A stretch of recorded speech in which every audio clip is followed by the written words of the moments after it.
Well, hey guys.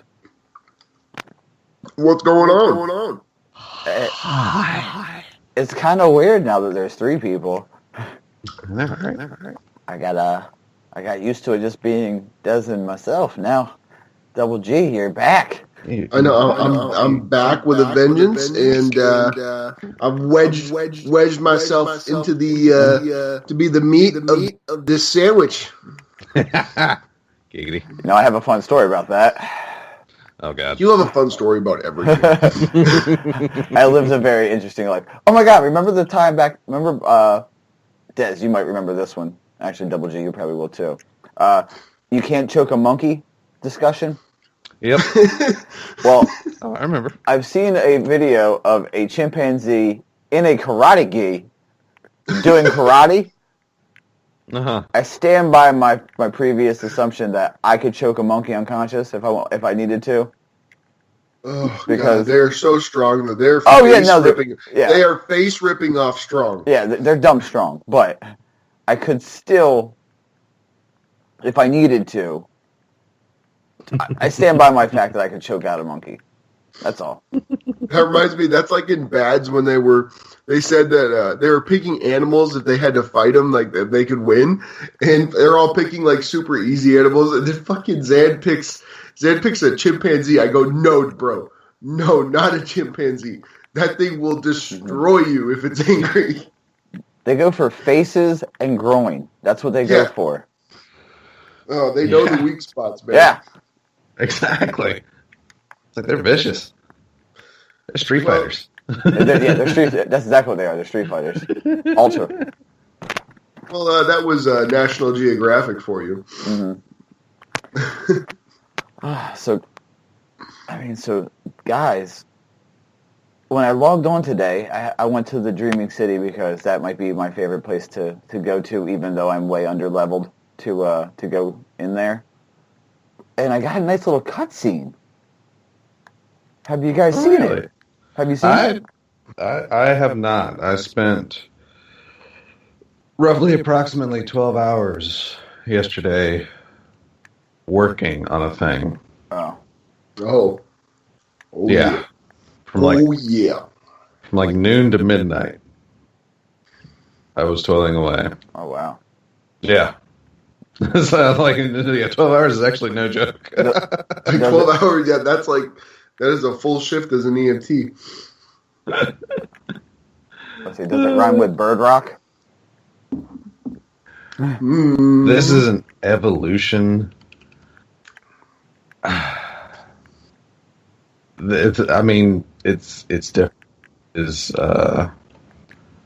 Well, not really different. It's just so much more complete now. Hey.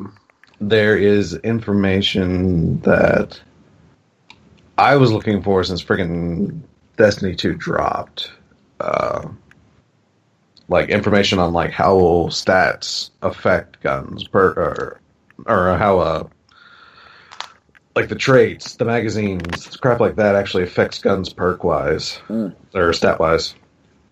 And that information is, of course, in the API, and a huge shout-out to a two-time guest, Mercules, for pointing me in the direction of Destiny sets, because they have basically a data explorer that's pure API information, which also includes investment stats, which is how something like high explosive ordnance changes your rocket launcher's stats around and crap like that. Like every little bit of information that is attached to those traits that do actually change from a stat position is findable. Wow. So you were in number geek heaven. I was somewhere. I was somewhere for 12 hours. But no, like I said, when Nexta gets put out, it is complete. There's even a stat. I have no clue what it is. I have found the numbers in the API, it has no name attached to it, but a lot of scopes and sites have this random, like, nobody actually displays it because there's no clue. I have no clue what it is. There's no indication like what it could be because it has no name. It just has a number hash attached to it. But like 90% of scopes and sites have this extra stat attached to them. So I put that in there. I got no clue what it is. You can see the numbers. Yeah, that is what. Okay, so say if someone like myself who has never looked at the API, what does it look like when you like Confusing. look at it? I think it looks. What is it? Is it like? Is it a bunch of like code and shit? Like I don't know what. Like, what is it? Yeah, the way the Destiny Data Explorer does is pretty much puts it in kind of like a. It pretty much does look like coding. It looks kind of like a. If you're familiar with like building websites, it's kind of reminiscent of like HTML coding. Okay, I've seen that. I've never done anything like that. But. Yeah, it can be really difficult to get around to. It's like just finding like stats. Let me see. Let's find, let's say, Sweet Business. In order to, you search it out, but then you actually have to find an accurate thing because there's Sweet Business, the inventory item, auto rifle, and then there's Sweet Business, the collectible, which actually shows up in your collections. So you have to know to go to the inventory item, which then has a list, or like I said, Destiny Stats actually has a nice little thing where it does show you like a visual representation of its what these sites call its sockets, which is like for Sweet. It's like the perks that are set onto a weapon for those that do have set weapon perks. Then you have to go into stats, which is 5 keys of information. Which is a whole bunch of numbers, and then there's another stats that's 14 keys, and in those 14 keys are actually all the stats, like stat stability, stat handling, stat range. It gives a value, a minimum, and a maximum, which nifty thing is also how I know the information is being displayed in the API properly. Because so long as a stat's minimum and maximum match its value, it's actually accurate to what the actual stat of the gun is. But if it's like a value 36 and a minimum 0 and a maximum 0, then the API actually isn't properly displaying that gun stat for whatever reason. But yeah, so that is and that is why you do that stuff. Yeah, when he talks about the API, I see it like he's hacking into the Matrix. Like when APOC is... He's awakening the war mind. No, like he's literally just sitting there like, oh, he knows... Oh, look, Neo is fighting Morpheus. Like, that's what I think it looks like for him. Yeah, I would say that's probably what... Oh, God. that's... Hurts my head. That's why you're my hero, man. That's why you're my hero. You do that shit and... Oof. That's partially accurate, like I said, with this particular resource. But yeah, I'm actually moving away from the normal database places, which nothing against them. It's just this is so much more fluid and flexible and just, like I said, accurate. I can go in and I can look at myself if, like I said, if there's API accurate things, I can determine that myself. And yeah. That's and cool, then I man. also stumbled across light.gg, which is another great place that might actually allow me to do a couple other things, such as finding out like what guns has like the random roll guns. I might actually be able, or I could actually be seeing like their full capable roll possibilities. It's just that's a whole nother thing that's fairly confusing, also, sort of. But it's a little easier on the eyes for your everyday person, I suppose. Hey, like I said, man, that shit is that is right up your alley, and I'm happy that you're back at it again, man. Yeah. Most certainly am. Like I said, I even made sure to get. I even searched through, like the mod stuff, to make sure I wrote down every single site, scope, perk that is available. Jesus Christ. And it is recorded in new references. Yeah, it's like I said, this is about perfection, which is also why I'm calling it my Munin index. Interesting. Because Munin is one of the two ravens that serve Odin. Odin, yeah. Munin, Yeah. Munin translates to memory. But the Munin and Hunin fly around the world and go back to Odin and tell him what's happening on Midgard. So, this is my memory. Hugin. But yeah. Oh, man. Well, to answer your question, no, I did not get up to the Dreaming City. I was able to start my third character last night. We killed 2 barons. Nice. So we're moving along. But yeah, the wife goes, "Hey, we got nothing to do today. Let's just, start the third character." So I'm playing as my hunter right now. And it's fun. I haven't got the new super yet.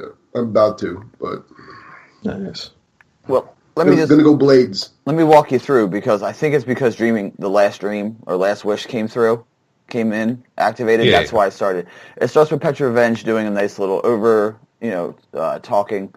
She said, I opened the gates. The queen's final command was to destroy the thing that lies in the heart of the city. Then it says Raven, the last Ahamkara. What? And then, they mentioned, about Ahamkara, even, they bend reality. Even when they're dead in bones, they can bend reality. And then that's why it's called the last wish, because it's not it's not the queen's last wish. It's the Ahamkara Raven's. Huh. So the cutscene spoils that. Yeah. Nice, because I actually found out I did a bit of too deep heavy reading yesterday. And like a 5-minute break I had from doing the index. Raven, or Riven, I guess Raven, I don't know, crap. Is Ahamkara, is the queen's former Ahamkara. Ah, even better. Yeah, apparently, you're getting what you want. Yeah, Friggin' Queen Ahamkara. Yeah, had a pet Ahamkara. A pet. That's pretty awesome. At the same time, it's extremely terrifying. As long as she rides the Ahamkara, right now it's kind of taken. So Yeah. no. Hey, and in fact, not only is taking need loving too. Yeah, well, I guess spoiler for the raid for sure, but apparently, Raven still has its own will, even though it's taken. I mean, maybe. So it's kind of like a general in the new Taken army? Interesting. But not the leader of the new Taken army. Okay. Maybe because they're so, they're powerful. Maybe because they can bend, sure. reality. They can, if they're taken, it's yeah. I mean, I'm cool with you guys, but I'm not with you guys. You know what I mean? So far the only other being that has shown to actually be able to act of its own will, while still being taken, was actually Malak in that one strike, because he was stealing. He was sent by Savathun to steal what's called tribute from Oryx, but then he decided that I'm going to take all this tribute for myself. Yeah.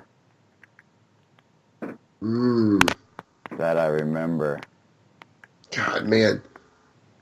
Thinking back to that old stuff, man.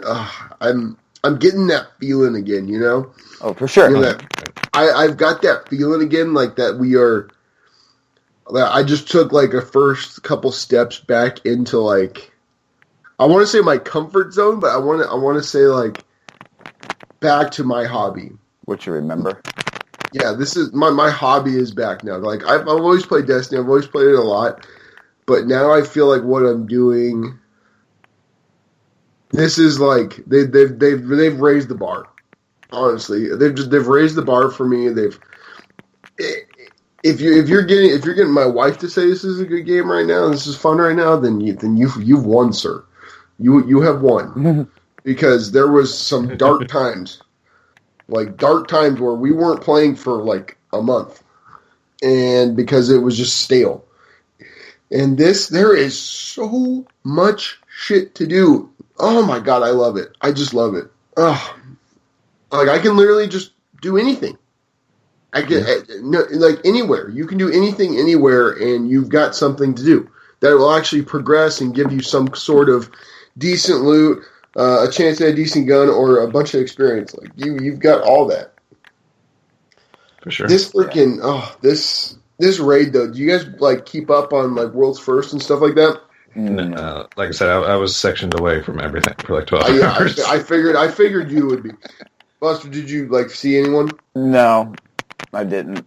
I kind of want to. I mean, the fact that I got spoiled a little bit was enough. I kind of like going into raids blind.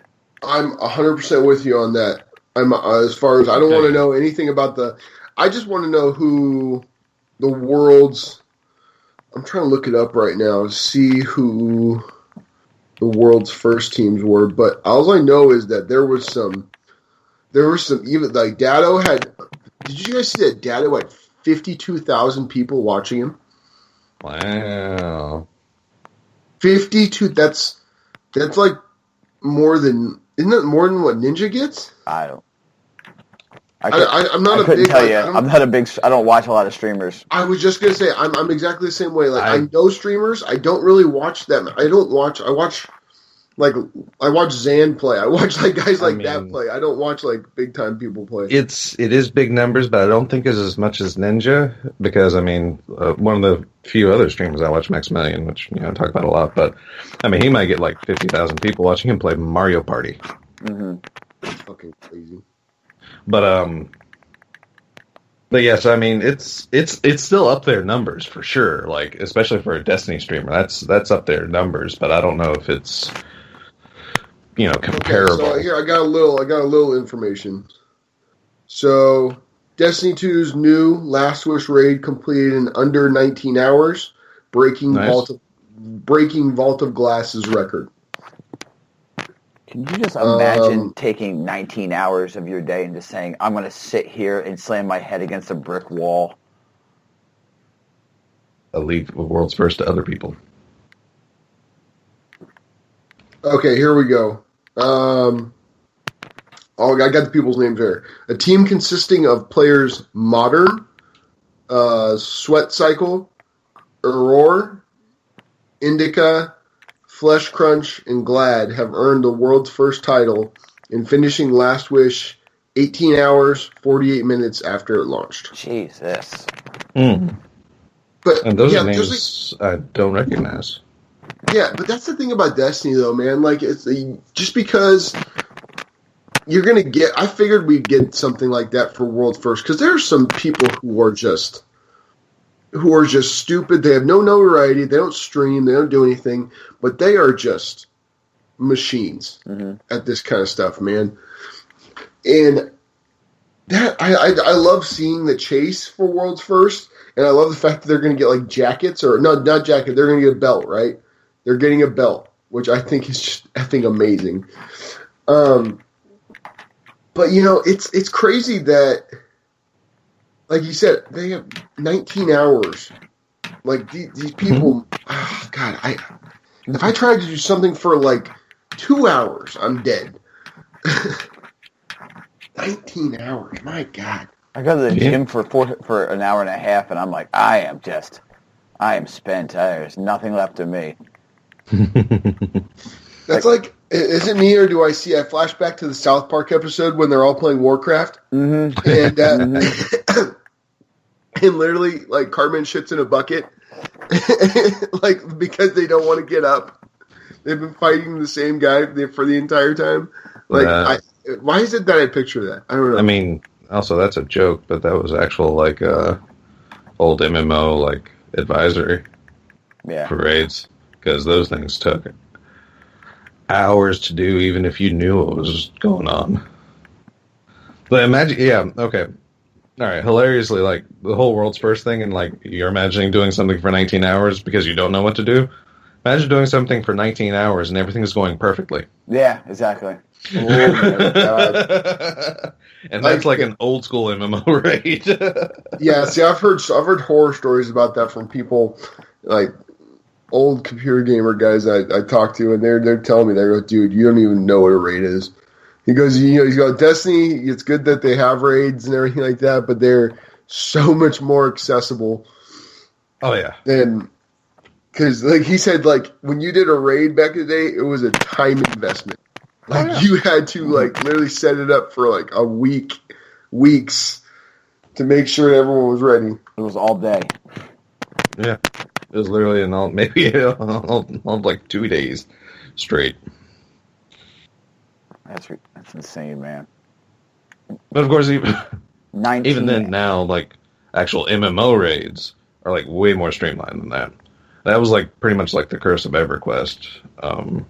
Because we had raids, but they weren't...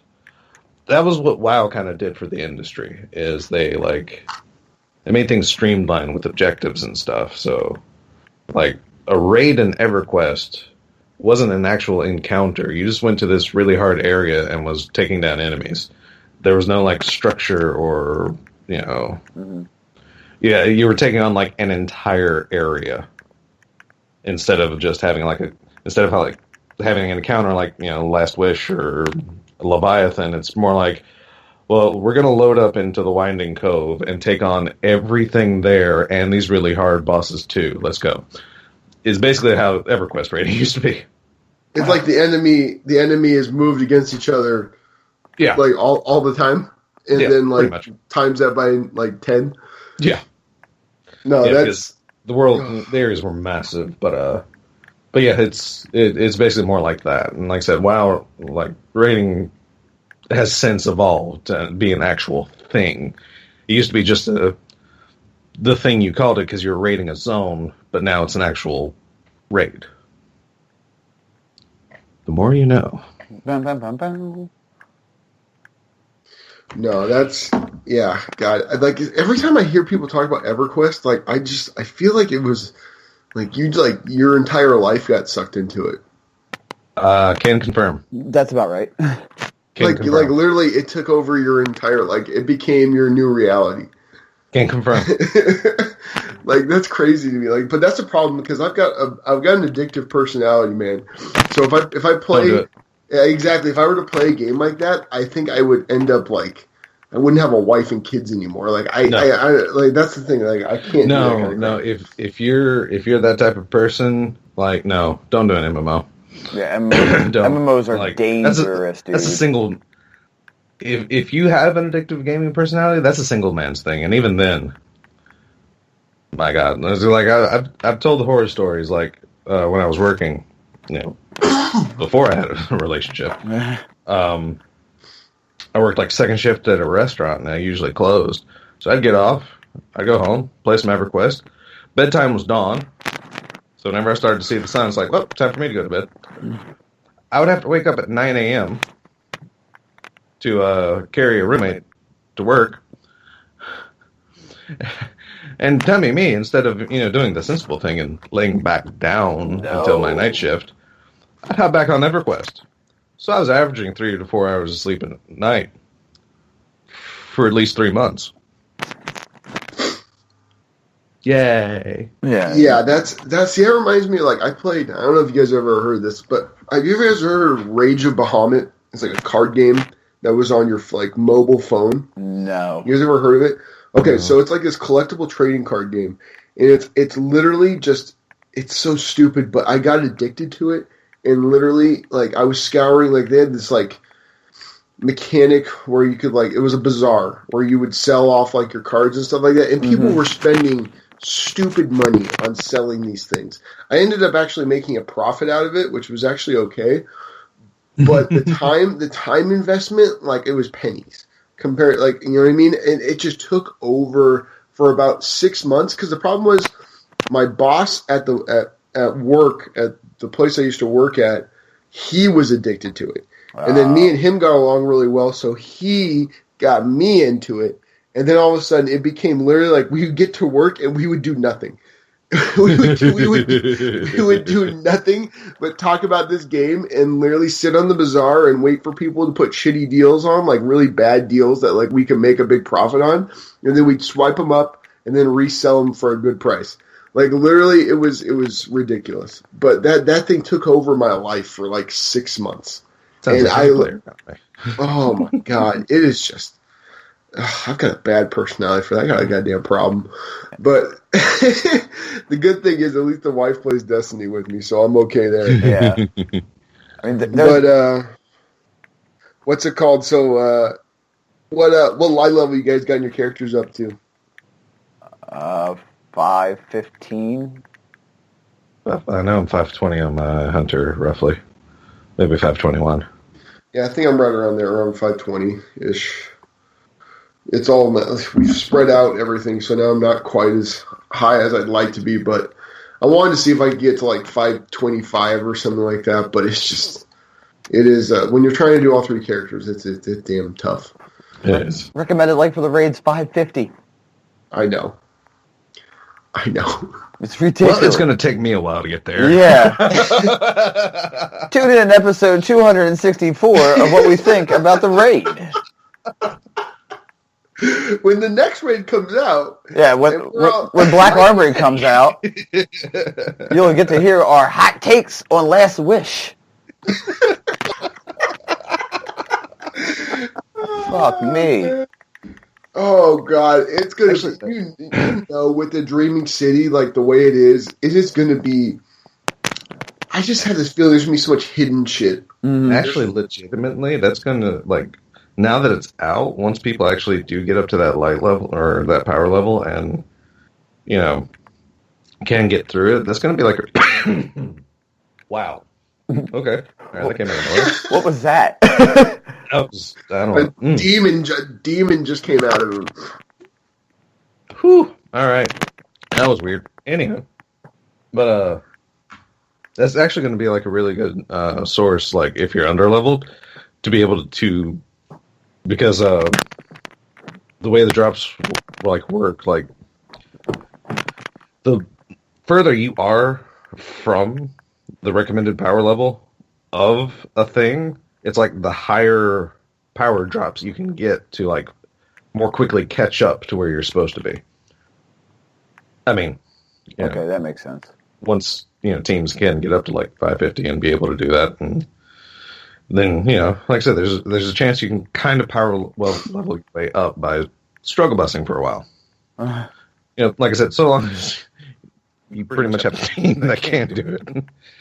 I think honestly, it's going to be a matter of. I'm hoping that this is a raid where we start to see the big time raid carries go through, because honestly, like, I feel like Leviathan. I've said this before. It's a damn game show. I feel like I'm on a game show. I feel like it's a bunch of small encounters. I never felt the fluidity with the entire encounter, especially because you could choose like which counter would go first. Like, I don't know, for me. So I'm hoping that this encounter is you get that like Taken King. You get the, you know, King's Fall kind of feel where you're like exploring stuff and you're gonna find. Because I don't know about you guys, but when I was playing like King's Fall, you would see something new almost every single time you came into that raid. You know, you could find something new because it was so massive. And I'm hoping that this raid is like that. I'm hoping that we get that in-depth, like, you can find something, lots of secrets, lots of like extra chests and stuff like that. Yeah. That's kind of what I'm hoping for. Well, from what I know, and it's very peripheral because there's some people that I speak to that are like, oh, we're gonna do the raid, and then I'm like, you're like level like 525. It doesn't look like you're gonna do the raid. No, we can do it. I'm like, okay, cool. From what I understand, when it starts, you drop into an encounter. Like, there is no, like, walking in, open the door. It's just like, oh, you're in a fight from the jump. Nice. That's nice. Yeah. That's the only spoiler we're giving out here, folks. That's the only thing I know, other than Raen is a goddamn dragon, and you find out when you fly into the damn... I know, right? When you fly into the city. Yeah, because I read about Raven, and I was like, oh, I read too much. Because I was trying to figure out, like... I was trying to figure out the mission that you killed the Chimera. So, without realizing that the raid had just released and people were, probably hitting it, it's like, well, alright, so Raven, Destiny, Wiki, whatever, search. Raven, taken, what? Oh, crap. Oh, God damn it. Okay, now to you guys, is this a worthy reveal for the Ahamkara? Well, I mean, it's the only reveal we're getting for the Ahamkara. If it's the last, okay. The last living. But he's a taken Ahamkara, so that doesn't mean that there could be a whole. This is smart though. I think like it is. I think it is. Also, apparently, whenever Riven was taken, like apparently the 9 went nuts. Like, I don't know what that means, but I read that line. Yeah, the 9 had been sitting back for a while, man. I'm hoping this kind of like just like this possibility of like, oh, an Ahamkara got taken. Oh, this happened. Maybe that's why the Queen was so, in touch with the 9 or whatever. Mm-hmm. Maybe, hopefully, this will start bringing them out into the forefront a little, as a response. Considering we still really have no clue who, what, when, where they are. Exactly. Other than really they send their emissary to test us, just like Brother Vance did. Oh man, we don't. Yeah, exactly. The nine are still one of those great mysteries, but I'm glad they held off on them because obviously the 9 have to be some kind of major thing. I mean, they play such a pivotal point in this game. They've got to invest some time. They can't get the Osiris treatment. They need the Forsaken treatment. Yeah, exactly. Actually, unlike a lot of people, I really liked what they did with Osiris. Just from the fact that they turned everything on its ear. Like, if it wasn't for the comic, I wouldn't have liked what they did so much, but that comic really helped, like, put in perspective, like, how big Osiris became and how he even viewed himself. Oh, yeah, total arrogant, and that's... Well, not just that, it's like, he has these followers, and it's like, let them say what they want. It doesn't matter to me. But then it became his paparazzi because he was changing how he looked just so he can get through crowds and not be identified. And I follow Osiris's teaching. He's walking around going, like, crap you do. Yeah, he became a folk hero. Just imagine him like, I follow your teaching. God damn it. God damn it. You got it wrong. Now,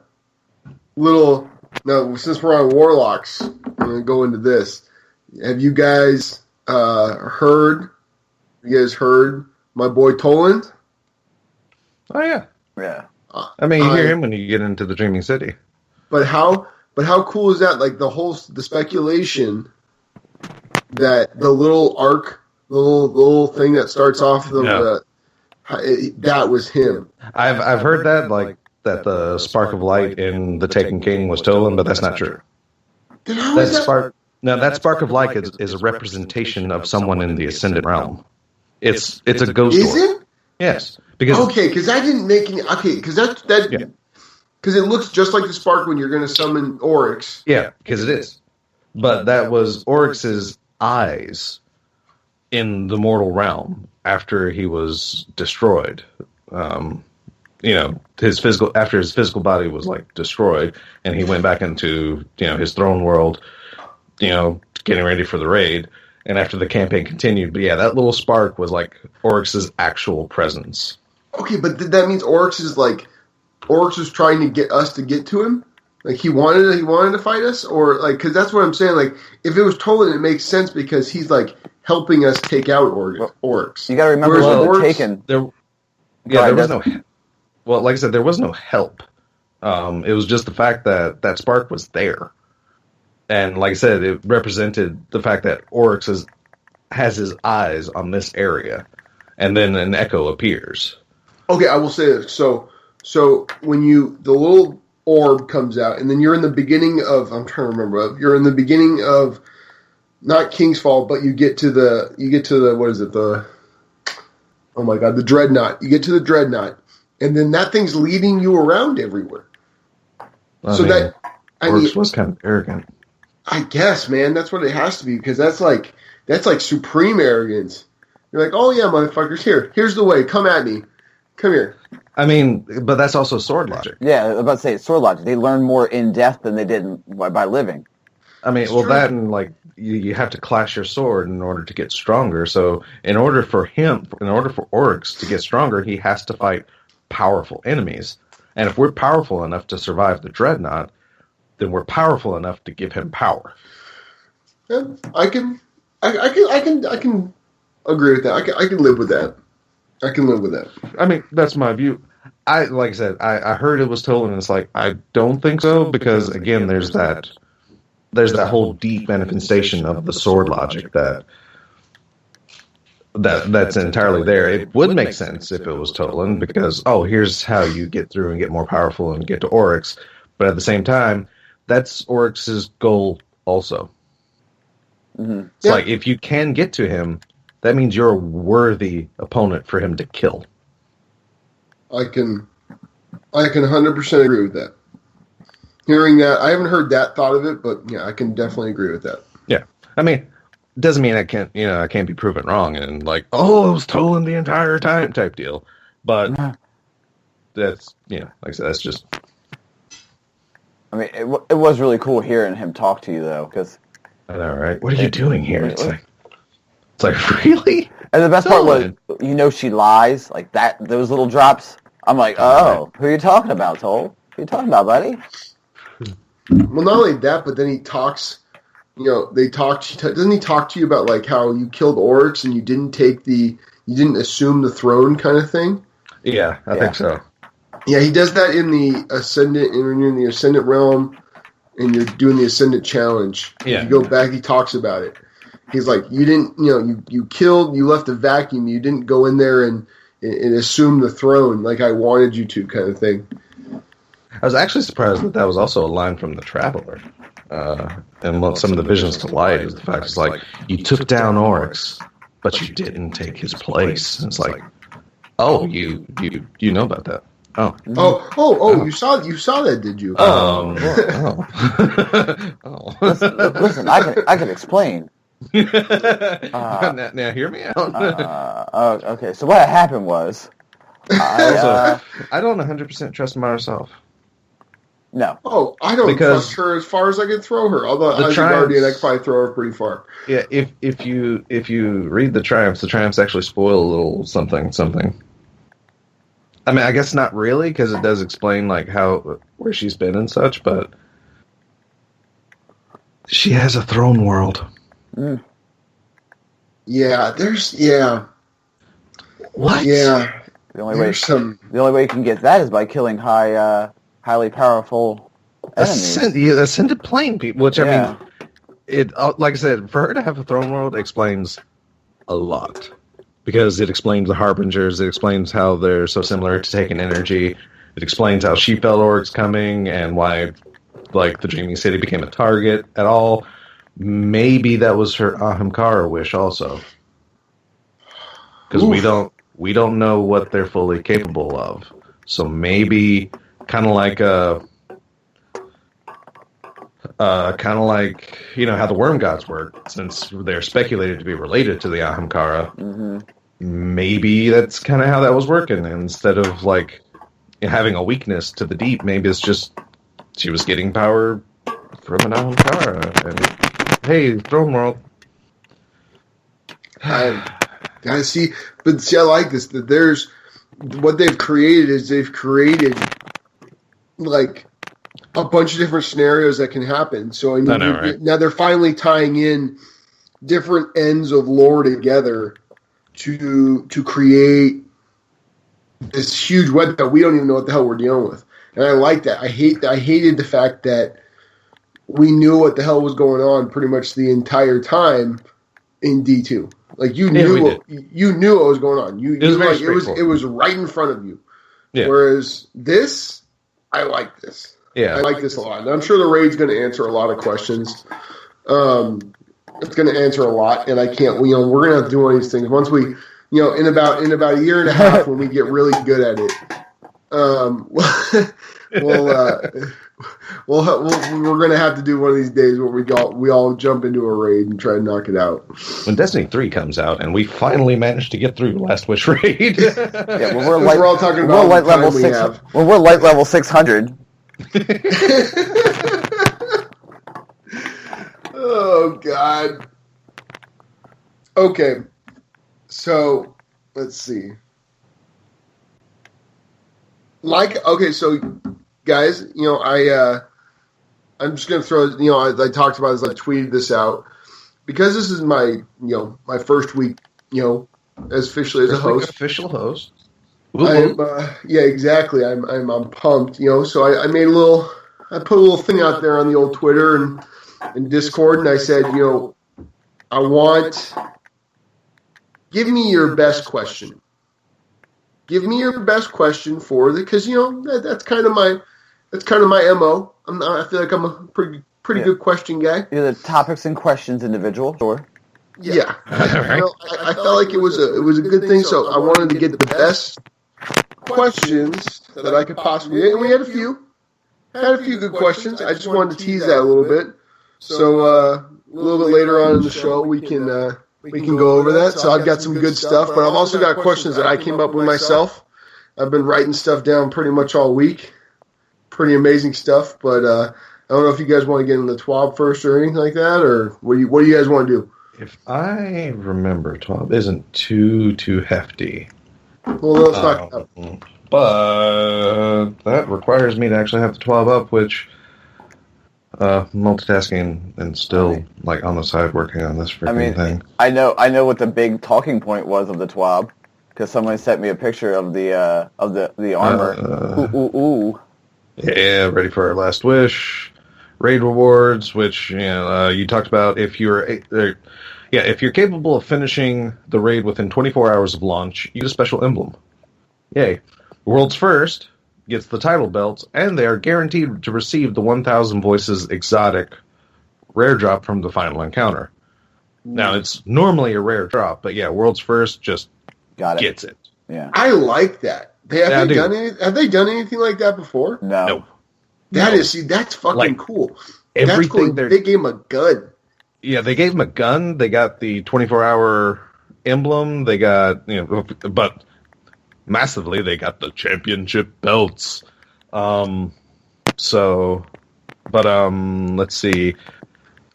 That's not all. If you finish the last wish before September the 18th, which I believe is, this coming Tuesday, you can get a personalized Last Wish jacket from Bungie.net, which actually looks like a pretty cool jacket, to be honest.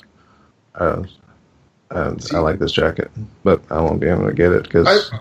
because Lord knows we ain't going through that crap. No. Look, the jacket, I would love to get it, but, dude, I'm in goddamn Southern California. I wear a jacket maybe 4 days, 4 5 days a year. It's about and that's like pushing it. Normally, and what I'll do is I'll wear it, and then as soon as I get in the car, take it off, and then I'm like, I'm fine. Exactly. So I think I'm good. I think I'm good on that. Yeah, we only have it slightly beat down here because we have winter all of maybe a month, and usually sometime in February.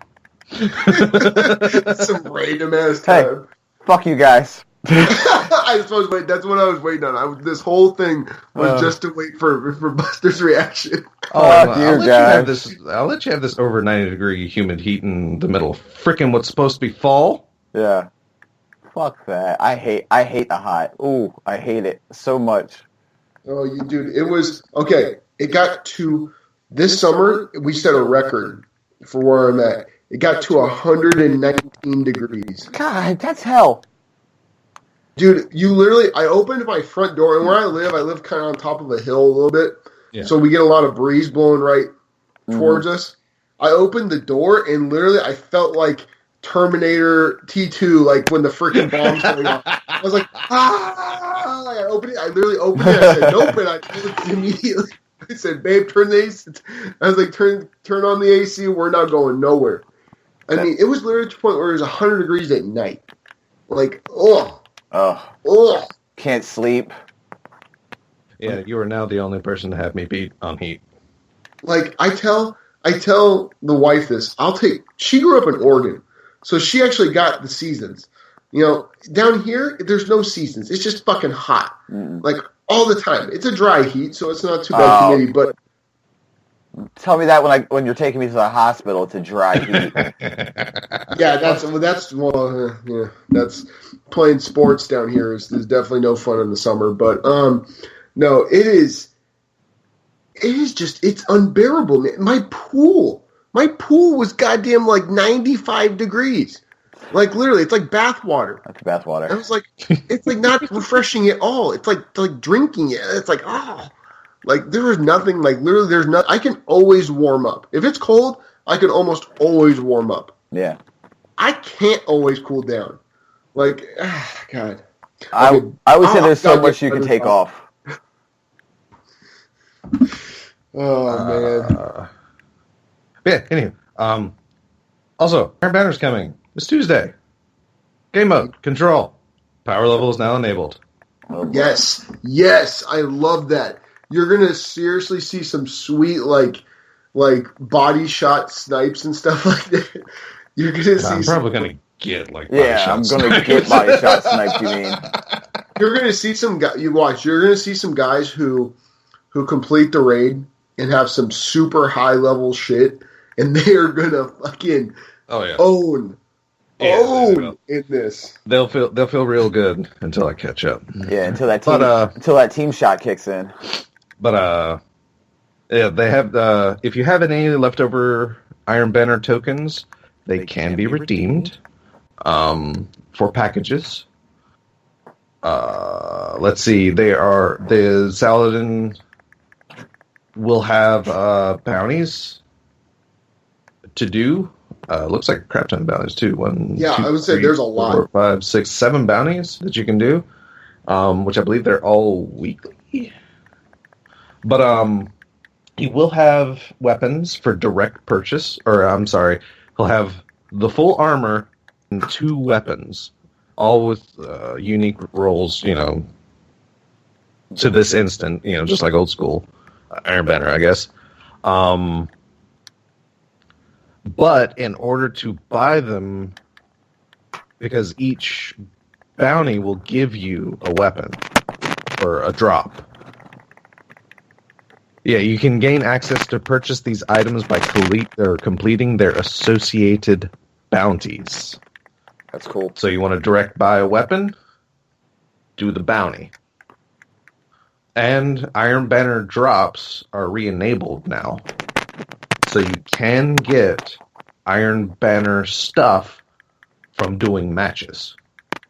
And then random rolls on those, correct? Yes. So there you go. As far as I'm aware, yes. I haven't heard anything otherwise. Yeah, because there are a few certain things that don't quite have random rolls. One of which is the Best New Dynasty. Yeah, because that's the gun what Petra gives you that's going to be set. That makes sense. And I'm pretty certain Arsenic Bite is also. I know we were talking about No Turning Back. about that. We were talking about that. No turn yet. Arsenic Bite, I'm pretty sure has it. Let's see. And then, of course, there's a crap ton of links to artist portfolios.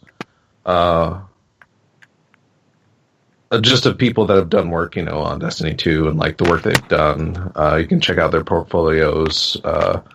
Their favorite pieces that they've worked on is like displayed. One of which is an artist that has that image that a lot of people, including myself, thought was the Queen. Now that you look at it, no, that was actually totally concept art for Uldren, for Forsaken. Because the arms and stuff are, well, exactly what he wears. So there's the one with the the white... the Taken Raven? Yeah, like the white raven on his shoulder. That concept art, yeah, that was totally Uldren. All right, that's cool. I mean, that's fine. I mean, Modder's in this expansion, so I mean, you know. But, and then, of course, they're changing the Bungie bounty. Instead of doing just one, they're doing several bounties on players from all around the globe. They're going to run several bounties on different players each week. They will span across all 3 platforms and feature players from regions around the world. Some will be playing Crucibles, others will be playing Gambit.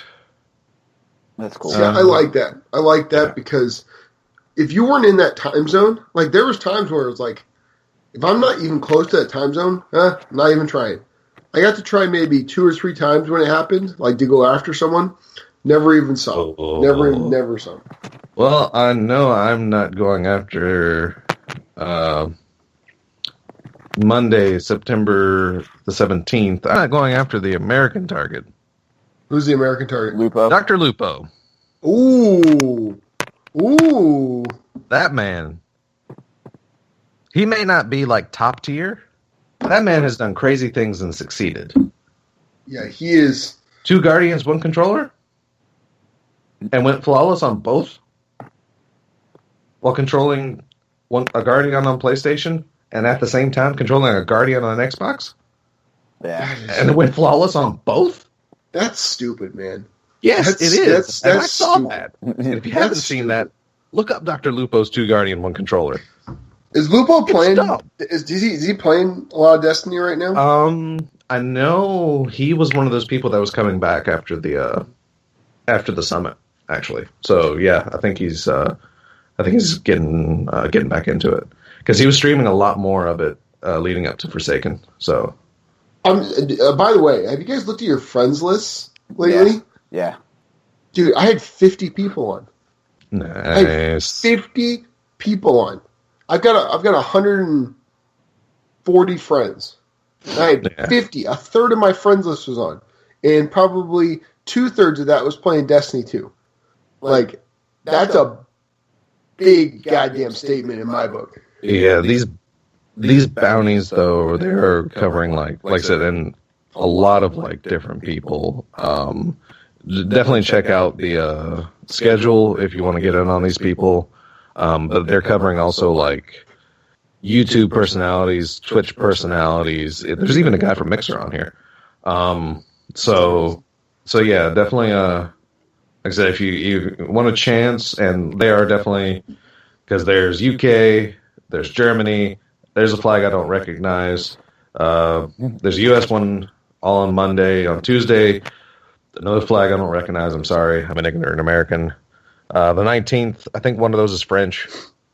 The 20th, no way. From Japan. I wonder if that's actually Steve Aoki. It might be. Like that would be badass. And that's what I'm wondering. Is that the DJ? Yeah. And that's the one you want to go after. The one who cakes people? I mean, but then again, he's also in Japan apparently. So. Yeah. Like I said, more flags I don't recognize for the 21st. 22nd, another American. I believe that's Mexico. Atama Jorge. If that is Mexican, that would be the way that is pronounced. And then another flag I don't recognize because this makes me realize there's a lot of flags I don't know. Like a lot. Yeah, there's some interesting. Yeah, I should have paid attention more in geography. And now I go look for the TWAB so I can tell you what flags are because I had to learn flags as a kid. I was going to say, I bet you. I was about to say, yeah. I bet you. Military Man probably knows. Okay, hold on. Let me find it. Continue talking. I'll look at it. He's all kids. Let me find it. Let me learn you something. Let's see. They also talk about heading to EGX in Birmingham the UK, where they will be there. Patchnet preview. Tuesday, they will be deploying hotfix 2.0.3. What that will be doing is fixing the PC hand cannon recoil issue. Or, I'm sorry, it's fixing the impacted weapon recoil issue on PC. They are fixing the issue with Traveler's Chosen Sidearm. Yes, I thought I was going to have to wait longer. What's the issue? I don't know what the issue is. You can't dismantle it. You can't put it in your vault. You can't throw it on another character. If you pull out the Traveler's Chosen white sidearm, it's in your inventory. Just stuck there forever. Damn, it's just a perma fucking block on your... Yeah. Oh, yeah. That is terrible. That would annoy my personality, that would annoy the hell out of me. It would. I don't know if I can look at it. Yeah, it would, but I was being a smart aleck and using a white at close to my power level when I was doing the campaign, so it's like, I'm taking these guys down with the first sidearm in the game. Oh wait, I can't dismantle this thing. Oh, crap. No, I'm sad. Yeah. Yeah, if it wasn't for that, yes, I would be annoyed with it, but you know what? That's on me. That's on me. But they are also fixing an issue where daily clan bounties were not rotating. And they are giving players the option to reconnect to competitive matches if you get kicked out. Yeah, that's a big thing, man. Yes. Because if the little comp that I did play, we lost people because me and the wife play in the same house. So sometimes the internet bugs out. It doesn't, for some reason, something happens. One of us gets kicked. And then all of a sudden it's like, yeah, that's a loss, and then you're pretty much boned. Yeah. You know, that's a good quality of life. That's a legitimate, tangible quality of life thing that they're bringing back. I think that's because we need people in comp, man. Comp, yeah. the player pool is so low right now. Oh, yeah. We need that, and that was a big reason why. Because the minute someone on your team left, especially if you were solo queuing, if someone on your team left, you're done. Well, like I said, that's also not because of player pool, but you cannot join a competitive match in progress. Yeah, exactly. That's what I mean. Like you can't join in progress, so you can't bring someone. Exactly. But yeah, those people will have the capability of reconnecting now, or come Tuesday, apparently. This past Thursday, we got hotfix 2.0.2.1, which fixed an issue that was affecting people's weekly challenge. So all those naysayers that were like, oh, but we don't get our weekly challenges just because of a screw-up, blah, blah, blah. Yes, you did. Shut up. And they fixed an exploit with Masterwork cores from the Drifter. You can get, a bunch of them. What? Yeah. Why didn't I hear about this? Well, the way it worked is you bought the gun that he has for sale for, It wasn't the gun. Oh. It was a package. Oh, okay. It was the package that you could buy for resetting your infamy. Oh. And you can actually just keep eyeing it.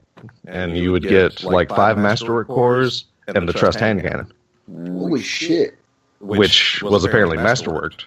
So you can actually, since you can keep rebuying it for Glimmer, you can get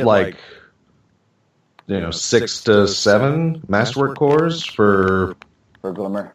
2,000 something Glimmer or something like that. On a random note, God bless the collections page. God fucking bless that, man. I love that.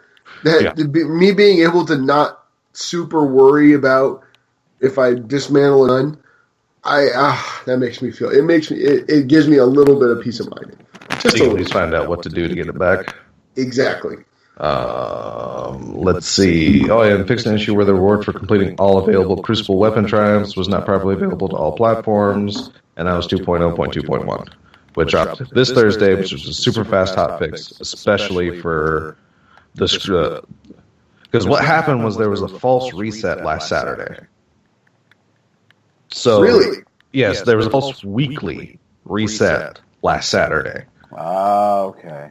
So even though all of your weekly stuff happened and it came back up, the glitch in the system that made it happen couldn't actually reward powerful rewards. So you did your you did your weekly challenges, And you weren't getting like powerful legendary rewards. You're just getting regular legendary rewards. And then it completely screwed over, like messed with the actual Tuesday reset. Because if you did those weekly challenges on Saturday, they did not pop back up on Tuesday. But that's what Thursday's hotfix fixed. Was if you did not get challenges, like if you did that and you got no challenges on Tuesday, then those challenges that were supposed to pop up would pop back up. Which definitely confirmed worked for me because, yes, I was chasing after powerful rewards and it's like, oh, well, for some reason I thought the weekly stuff was the every 4-day resets, but those are the daily resets. And because you see daily, you think literally daily, but no, it's every 4 days for the day. Okay, that's what I thought. I thought that it was a daily reset, and then they were going to reset the weekly stuff every 4 days. I thought that's exactly what. Yeah, I thought the same thing, but no, it's the daily stuff, which they actually did explain it in a previous TWAB that apparently I skimmed over. So but no, yeah, the daily stuff is every 4 days. You do it once, and then 4 days later, another daily of that exact type. Like Gambit, let's say Gambit, pops up on Tuesday for a daily. You do that, and then Tuesday, Wednesday, Thursday, Friday, that Saturday, another daily Gambit will pop up. But the weeklies will always reset on Tuesday. Okay. Good to know. So that's how that works. So yeah, and that's. See, I thought it was going to be like Saturday and Tuesday. That's how I. Yeah, but like I said, that happened. People were confused, and so that's not how. As a weekend player, I was happy as a pig and shit. I know.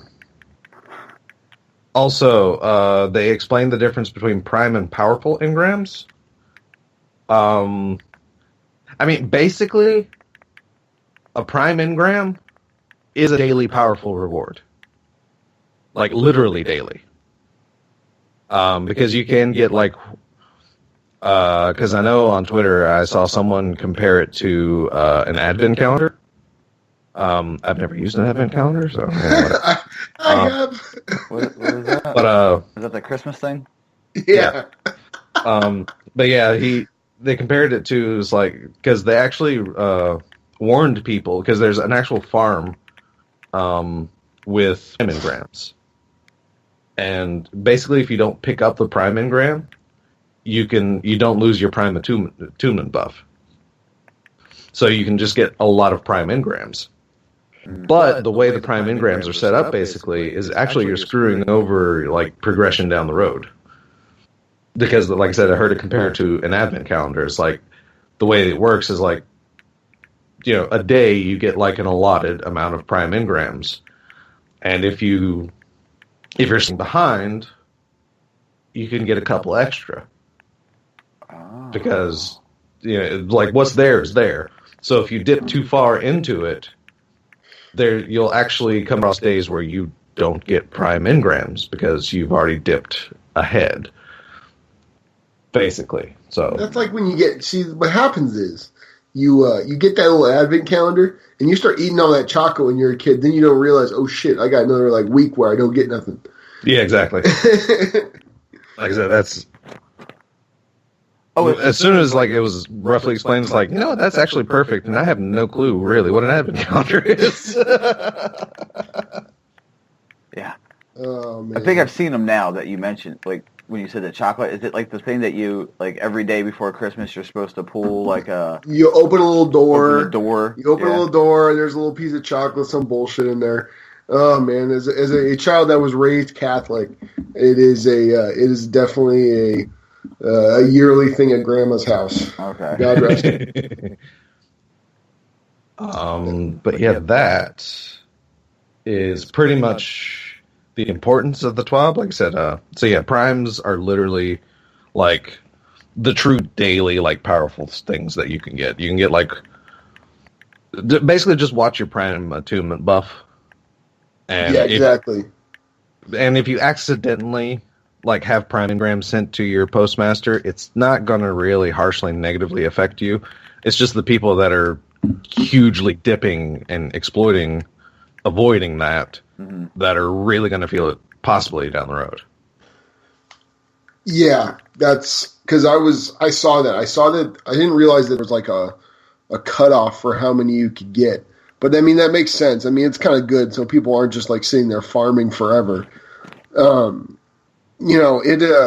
I'm not sure, I think Des, it was when me and you were playing Gambit, you told us. Did you tell us about that? That like when you, God, I don't know when I heard it, but it was, when you pop it, it's got like 2 hours. You got like 2 hours for like, you get extra, like you have an extra chance of getting a prime engram. Is that correct?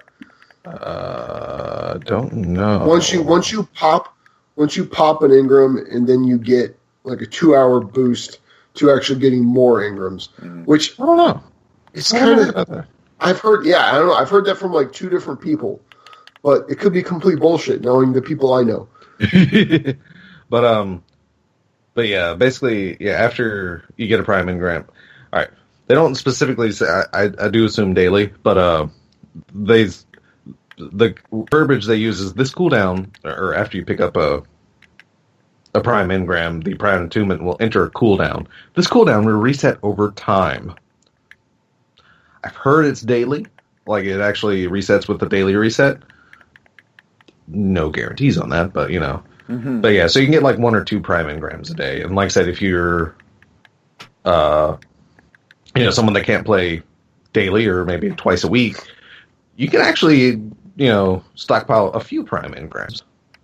See that, but that's another big thing. They still, even though this game has become a grinding game, this has become you have to work for it if you want to move quickly. That's a little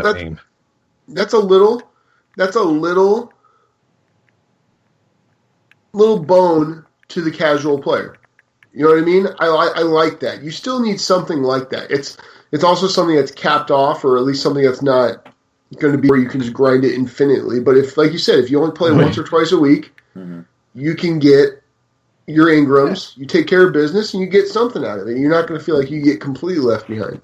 Exactly. Now, for the people who invest more time, obviously they're going to get rewarded for it. And that's all I've ever asked of this game. That is all I've ever asked. Reward my time investment.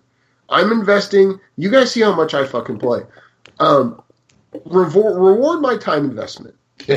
If I want to feel, special.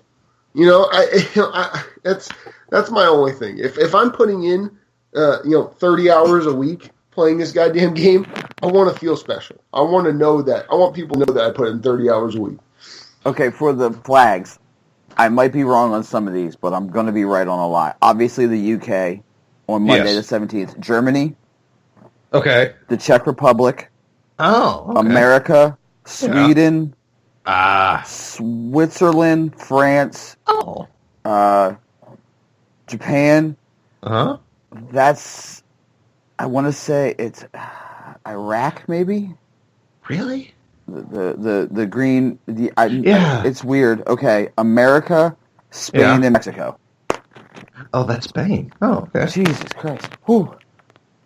Nice. I might have been wrong on the Iraq one. Those that flags almost looks like an African flag. That might be an African flag. Okay, now I gotta take a look at it.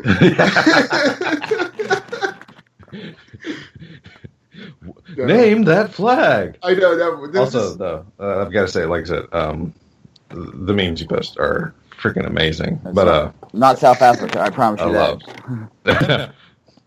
Which one? Kind of the D1. Barely adopted the ground. Yeah. I was born in it. Yeah. Born in it. I didn't see my first exotic until I was only a man. Oh my god, dude! I saw that and I go, "This is perfect. This is perfect. I need to post this immediately." I saw that it just. Oh man, that was good. Okay, I'm definitely wrong with that flag. By the way, I'm definitely wrong. Similar colors, but it's the layout. But oh yeah, there's no way. That's definitely wrong. It's probably like, I'm sorry, whoever's flag that is. I didn't mean anything by it. I'm sorry. And also, There's a- bless you for Zer. Oh yeah. Hey, you bunch of screebs. It's like the day after. The day after me, Gorilla, and E West, and oh gosh, it was great because Dude, we were we were- playing a crap ton of Gambit and pretty much like running amok on a lot of teams. Let me tell you, Dude, we only lost one game. We only lost Yeah. one game. You and Aaron were slaying it when you would invade, and I was just kind of the hype man. I was just going along with the flow, but dude, that was so much fun. Dude, we're still talking about that. Dude, Yeah, that's for what I love about Gambit. When you get a 4-stack and it's everyone the same thing, like you roll people and you have fun while you're doing it, man. it was great. And like I said, I saw the Zer meme, and it's like you screams, and it's like, oh god, that's great because the night before we were just talking about that. It's like screams. It literally sounds like a racial slur that somebody would say. It's like, you dirty screeb. Yeah, exactly. Like that's exactly what it is. To nerds, that's like a nerd slur. Like Peck and Willow. Oh my god, man! That's a throwback. I know. Yeah. Yeah, we've been doing this for a long time. Yeah. Yeah, my god. But yeah, I saw that. I was like, oh. Hey, I got to come up with a new insult every week. Come on. What was one? A trash can? That was one of the best insults I've ever was called. Also, Fucking trash can. yeah, Trash can. but also Zer has a faded engram again. Oh. I still don't think you can get Forsaken exotics out of You it. can't. It's the same thing. It's exact. You get pre-Forsaken exotics. But I also found out that Zer's armor is apparently random rolled. What? Yeah. Yeah, it's different. Like the rolls are actually different. Oh, may have to. Like I don't know Visit for Split certain Face. because I don't think he's sold anything twice yet. The Action Wake last week, and it was different. Okay, so yeah, Zer actually sells random rolls. So people may say he's useless, but go check him out. Like This is D1 Zer though. D1 Zer. no, this is not D1 Zer. Didn't D1 Zer have? No, Zer's never had random rolls. Okay, no, I was thinking of vendors. Because exotics. I was never thinking had. of vendors. I was thinking of vendors Yeah. making stuff. Okay, that's what it was. Yeah, this is exotic armor. Well, it's just exotic armor. Let me specify that do have random rolls, but yeah, we've never had randomly rolled exotic perks Gotcha. on armor. So, I mean, say what you will about Zer, but he's kind of never useless now. Yeah, because you always have a chance to get something. Like maybe he has like the quote unquote god roll perk you're looking for to like even out an armor set with an exotic. I mean, yes, infusion sucks right now, but stop wasting materials. Be smart. Grind, you fools. Invest. Honestly, like just pick up everything. Don't. When I see blueberries running past materials and chests, I like want to throw stuff at them. Mm-hmm. I've Like, never dropped that habit. Nope. I have all to. through I have D2. to. Yeah, even all through D2. When we didn't need materials, I was still picking. If I saw it, it's like, oh, hey, look at there, piece of candy. I've never dropped that mentality. Okay, James Woods. That was our joke from D1. Yeah. Ooh, piece of candy. Yeah, that Ooh, was candy. it. Piece of candy. Ooh, piece of candy. But but yeah, I mean, I've never dropped that mentality ever, and it's just continued. And like you said, you see blueberries just like, well, there's sparrow right past something, and then hop off, pick this up. Oh, you lost out. By the way, little note here, guys. I've noticed this while grinding. The planetary materials last a little bit longer than because previously they literally lasted like 10 seconds. Like popped them, they last 10 seconds, and then they disappear. They've lasted, I would say, probably more closer to 15 to 20 seconds now. Nice. I know it's a little stupid thing I noticed, but I think they threw it in there and didn't have to say anything about it because I mean, crap was disappearing so like Aaron would pop something, and if I didn't like hop on my sparrow or something and jump over there and get it, it was gone. So I mean, it was, and I think they've adjusted. It could just be me being crazy and being on it late at night, but it was it's definitely a little bit easier. I know chests have always lasted, long enough, but the planetary materials were disappearing very fast.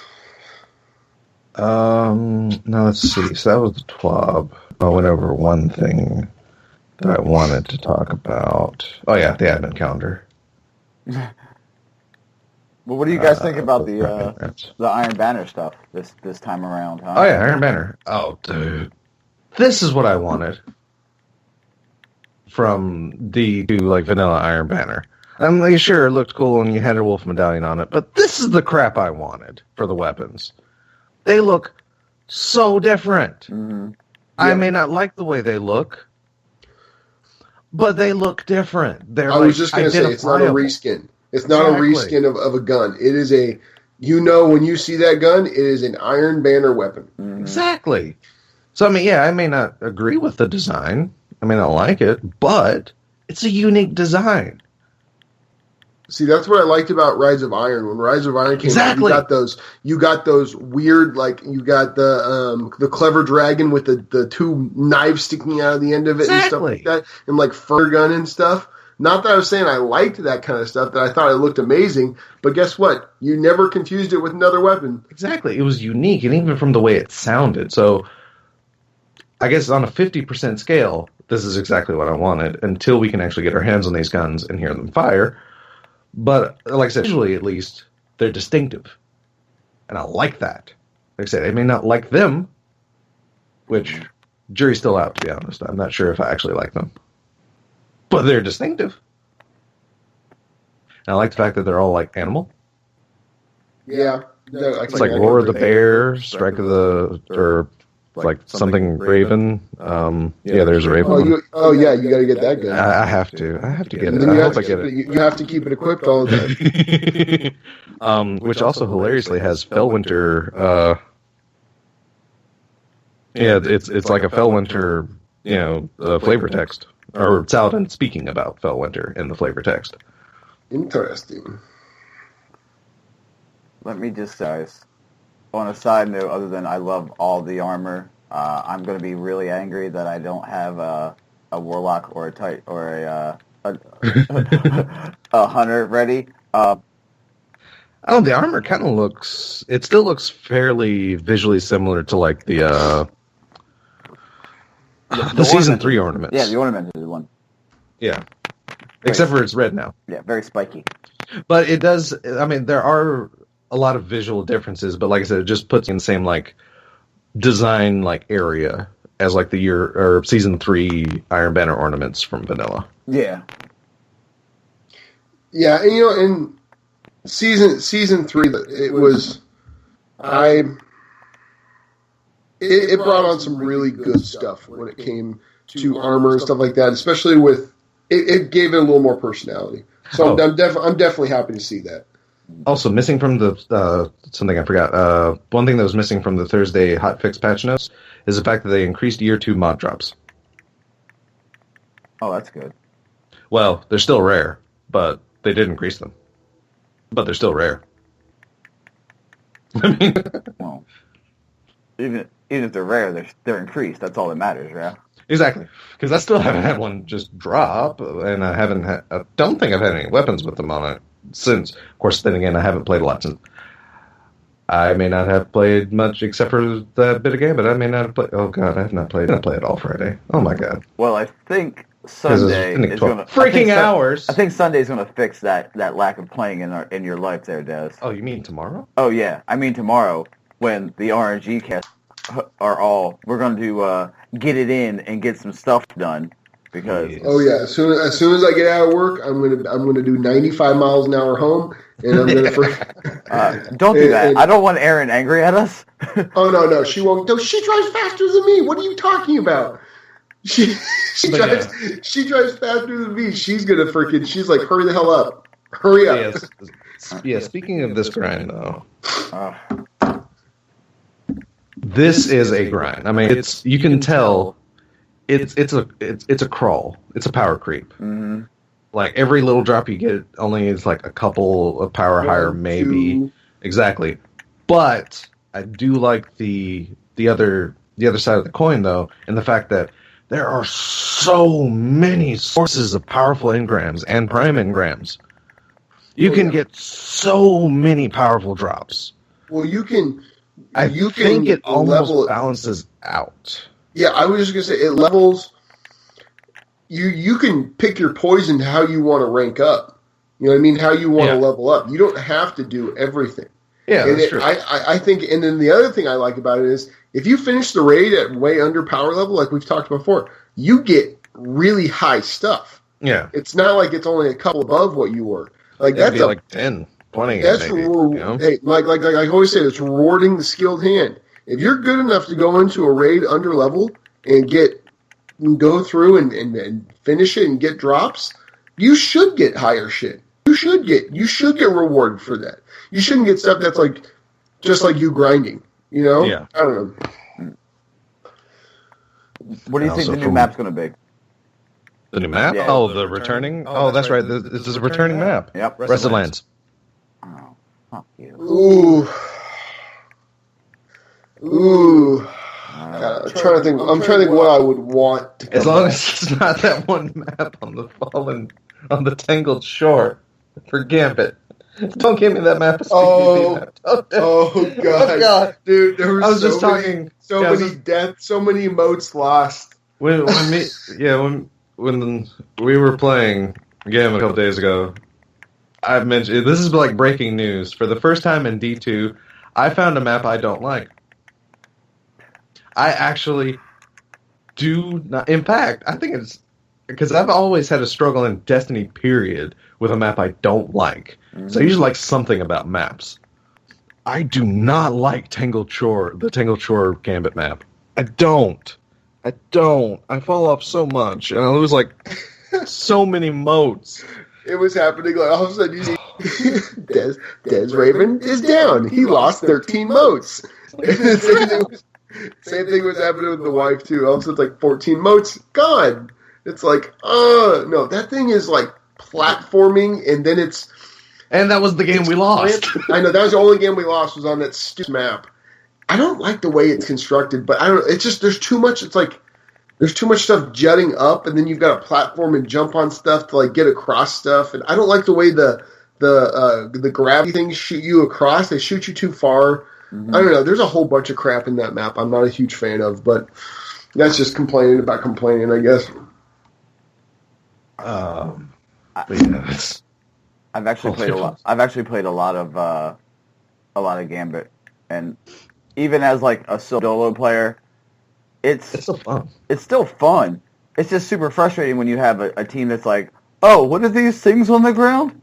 Why do they look like? I don't like them. Knowing blueberries can be even more annoying in Gambit. Oh God, we were. That's what I said. When me and the wife were playing, we would get guys. These guys were invading every time and getting slaughtered. I mean, and getting slaughtered. And then, like we'd be waiting. Like Aaron would have full super and heavy, and then they would just jump in and they get killed.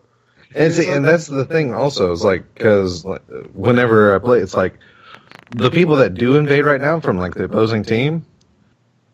I never really sweated their invaders much because usually people, PSA people, when you're playing Gambit, like I even did this in our Discord, like a lot of Gambit tips. Here's a Gambit tip for you: when you're invading, and you know before the primeval, you can see how many motes people are carrying. Mm-hmm. Stop going for guardian kills and kill the people with the motes. Yep. I got freaking spawn sniped. Like I said, I didn't even get mad about it because this dummy is killing me, and here comes GG's wife with like 15 motes to the bank out in the open, but I'm getting spawn sniped. It's like this is your fault, dummy. Yeah, what did you learn? Yeah.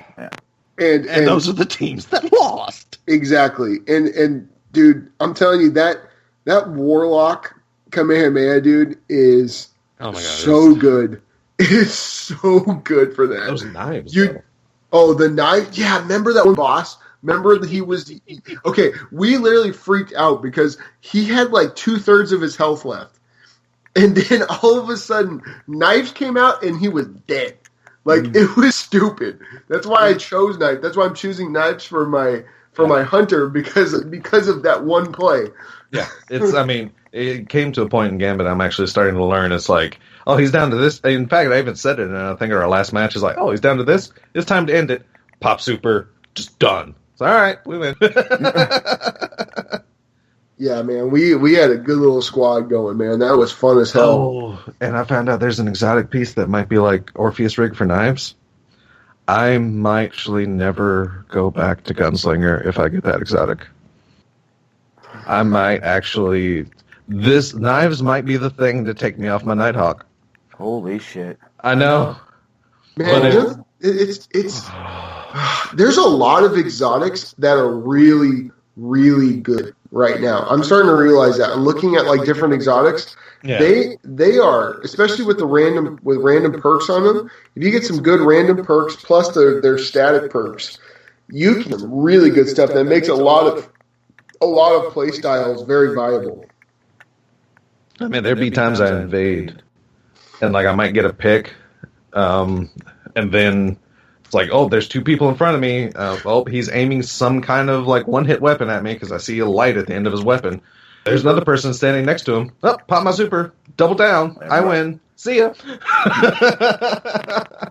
Yeah, there was one, man. You would go in and consistently get 2 or 3 kills almost every single. You and Aaron, you guys were slaying. I'd go in, I'd get my 1, maybe 2, and I was okay. I was fine with that. Another Gambit tip. The enemies cannot see invaders. They have to rely on motion trackers. Hide in their enemies. Yep. Use their enemies for cover. Blur their motion tracking. If they're busy with a primeval, it's just super easy. But if they don't have a primeval, hide in their enemies. Like, or, pick them off from a distance, but, which 90% of people already do anyway. Yeah, you slipper, you shoot them from across the map. Which I was doing. I am definitely, oh my god. Sleeper is fun, man. Sleeper is fun. Gambit has also made me realize, I might be a meta whore. But I might be. Definitely am. I am. Because I definitely use Sleeper. Dude, but it's fun, man. You just see someone and you literally just put a hole in them. Like, I absolutely love that gun. Ever since that gun came out, I've loved it. Oh god, there's this one poor guy, I pretty much lost him 37 modes. Oh yeah, you kept picking on him, man. You were being a mean person. I almost felt bad for him. It's because I'd go in, it's like, oh, this dude has 15 modes. Wham! All right, well, that dude has 12. Wham! No, man, that was fun. All right, so let's start getting into questions. Let's get into some questions here. All right, I'm gonna kind of rapid. These are ones that I came up with. We'll leave the community questions a little bit towards the end, but these are ones. So these are just fucking random. So there's no rhyme or reason to them. Okay, you get free gas for a year, or all your laundry done and folded every single week for 2 years. What are you picking? Free gas. Yes. Gas? Okay. I don't mind doing laundry. Yeah. Dude, look, with all my kids and everything else, laundry is goddamn. Like, I'm fighting a laundry monster all the time. So I'm very tempted. Fair. I'd probably go with. Okay, what if I threw in another year of laundry? So we're talking 3 years of your laundry being done, folded, pressed, hung away. Still going gas? I do have a lot of suits. That's more tempting. Yeah. That's a harder choice. That's see. I don't know. I'm very, because look, I'm in a golf shirt and slacks all the time. So for me, Oh yeah. Like I said, for years, that's definitely laundry would definitely be the more. I mean, shit, gas is expensive as hell, especially where I'm at. It's like goddamn $3.50 a gallon. But yeah. Oh god, that's actually kind of sad because we're not that far behind you. We're at like $2.40. I'll kill anything in the twos, dude. I would freaking. That's the thing. A few years ago, y'all were like $2 ahead of us. And now you're only $1, so it's like, that's not a good sign. That's scary. Okay, so I'm probably gonna. I'm going to say laundry. I'm guessing you guys going with gas or you going laundry? I'm going laundry now.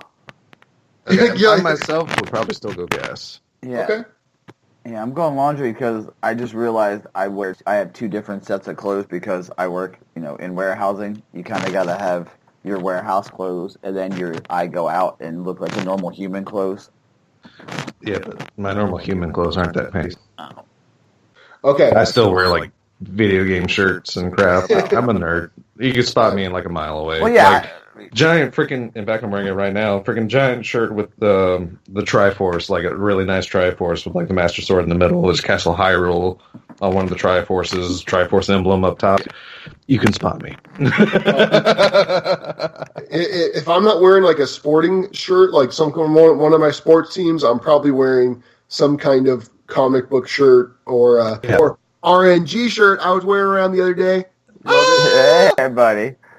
I love that shirt. Okay, next question. What food/meal could you not live without? Like you literally would be, your life would not be full if you didn't have this kind of food. Ooh. For me, it's pasta. I gotta have pasta. I'm a pasta-holic, man.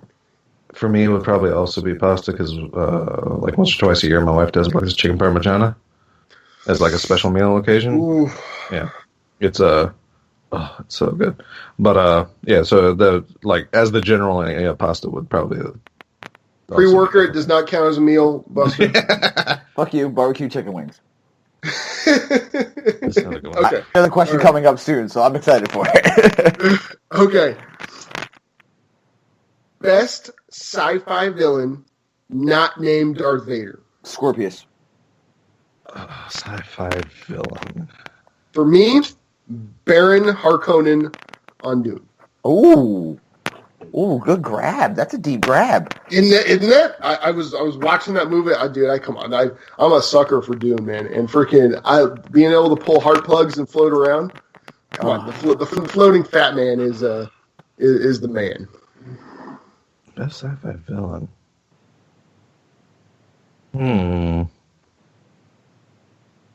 Both of my shows are from the Sci-Fi Channel series. So. Sci-fi villain. Who do I like? I kind of like he did it smart. I forget his name. Was it Shinzo from Star Trek Nemesis? Spoiler alert for a movie that's 11 decades old. 11 years old. Yeah. Years old. Yeah. The clone of Jean-Luc Picard. Oh, what's his name? Was raised on Remus. What's his name? And it was played by a younger Matt Hardy. No, not Matt Hardy. Tom Hardy. Tom Hardy. I thought Matt Hardy too. That's a wrestling match. Too many wrestling, dude. That's Too much wrestling. Too much wrestling when I was a kid. Okay. But yeah. I want to say top three. Hold on. Scorpius from Farscape. Anubis from Stargate. Yeah. And God, Anubis. That's right. I forgot about Anubis. Anubis funny too. I'm gonna say my third just came and went off the top of my head. The Master from Doctor Who. Okay. All right. This is kind of this has been done, but I still wanted to hear it. Okay. Who are you casting as the real-life fire team of Cade, Ikora, and Zavala? I've got mine. I think it's pretty good. You guys can tell me what you think of it. I'll say for me, I'll go ahead and throw this out because my answer is very boring. But considering all their voice actors are actually inexperienced voice actors, but extraordinarily experienced I'm going to say the people that voiced them. Okay, I agree with you on one. I agree with you on Fillion for Cade. My Ikora is Denai Gurira. Yes. I was going to say her too. Michonne would make a great Ikora. I love Denai, but she's not going to be able to beat her voice actor, though. I'm sorry. She's got like the action. Action scenes and stuff like that, and she's fiery. I positively love Denai as an actor. Like seeing her in Black Panther was like, oh, so she can just do anything. You could say she's undeniable. I'm not proud of myself for that one. But yeah, like I said, Lena as an actress, I mean, she's great, but I don't know. I just her like Ikora's voice actor though for me, like. Okay. And then my last, okay, this is like my cheap one, but I think it could work if you got him to do it right. He would have to change his way he acts a little bit, but I think it's already there. You could have Vin Diesel as Zavala. I really think you could do it if he were to change just a little bit. Just change his voice. He's got the same, already bald, so there you go, boom. I think you could do it, man. I think you could do it. Yeah, because you brought up build, I would agree with that, because sadly, that's the only bad thing about his voice, with all his voice actors. He's a thin man. Yes, extremely. I mean, he's got the powerful and, like, or as we know, like the Shakespearean like voice for Zavala, sure, but he does not have Zavala's stature. Yeah, Zavala's a big man. Big awoken man. So that's mine. So Buster, who you got? I mean, I agree with you for Ikora being Deny, because she is undeniable. For Cade, man, I want to go Ryan Reynolds because he's so funny as Deadpool. I think he would fit well. Oh, I forgot one part of the question. Who plays your Guardian? Ooh. Who plays your Guardian? My guy was Ryan Reynolds, but Ryan Reynolds EXO voice though, because my main warlock is an EXO.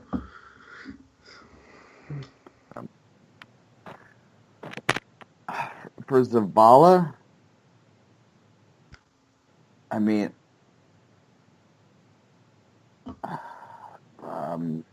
damn, I want to say Michael Clark Duncan. That'd be interesting. That's a huge guy. Yeah. That is a large man. It fits the stature of him, you know. For sure. Is he the one that passed away? Did Michael Clark Duncan pass away? Yeah, Michael Jai White. That's who I meant. Oh, okay. Sorry. Oh, good God. Sorry. Actually, yeah, Michael Jai White could maybe work. My bad. I can see that. Okay. So yeah, those are my gets right now. Okay. Who are you gonna have play yours though? Oh, fuck. That's a tough one, huh? Come on. Ooh.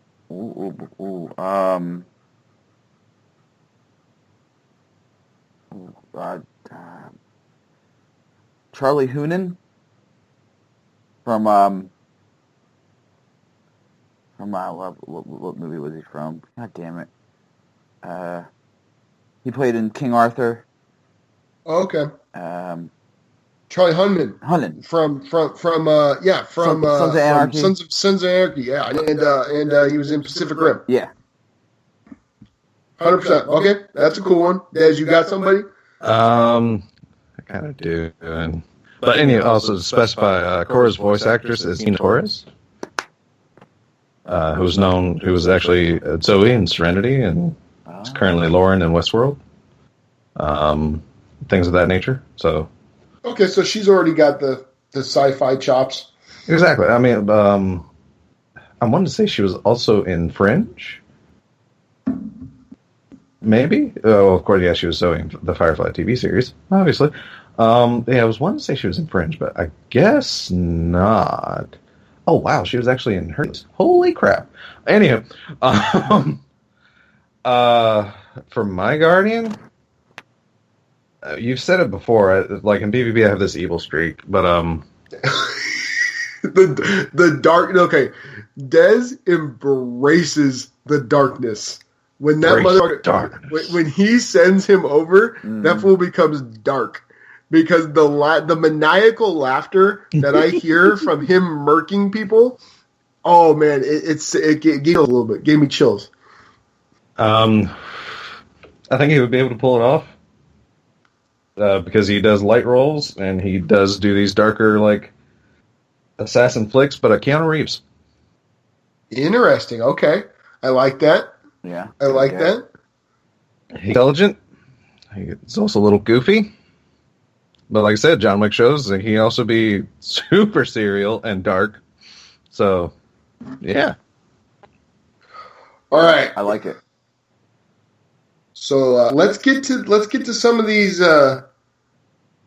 listener questions. I know we have a few. We have a couple. I've got some on Twitter as well.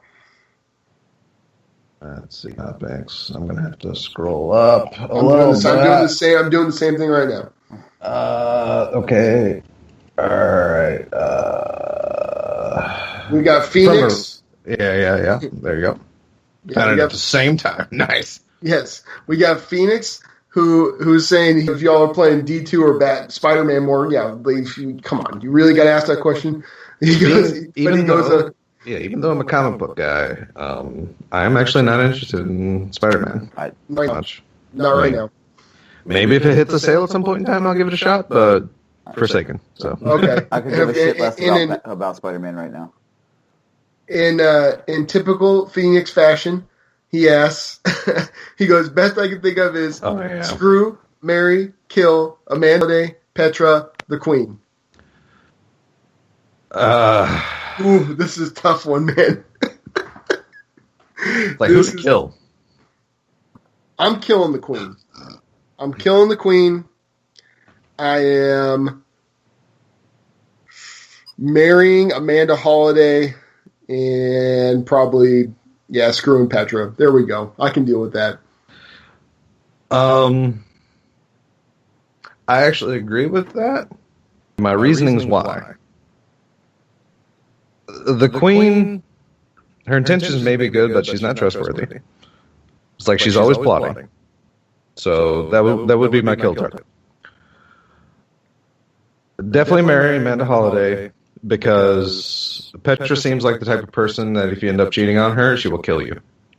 So let her be the mistress. Yep.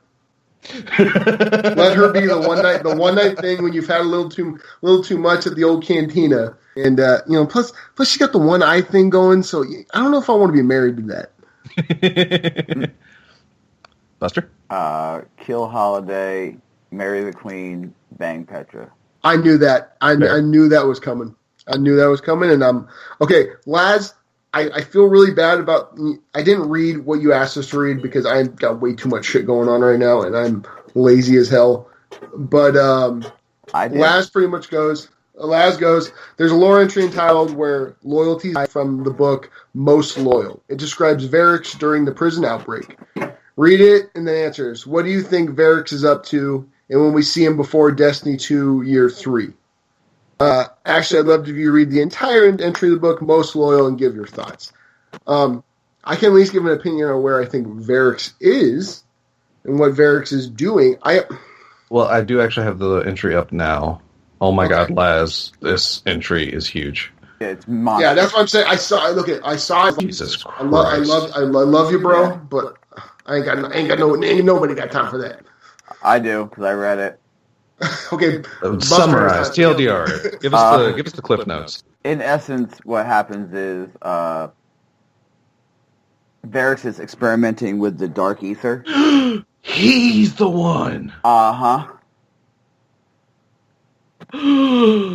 Because he's the warden of the prison of elders. He was the one who discovered the first. He was the one who discovered that the dark ether. Well, at first he gave it to a regular Dreg, and it died horribly, as one would guess. And then it crept into the body of a dead Dreg, and then reanimated him as a Scorn. And Pickerel. Pickerel. I didn't want to say, fuck roll or whatever, wrong, say it wrong like, I normally do. He was, I guess, behind him, like in his cell, and saw it, and then realized, I guess, what happened, and then the break happened, and he had the split, and it was basically he became the Kel of the House of Scribes at the end. Interesting. Yeah.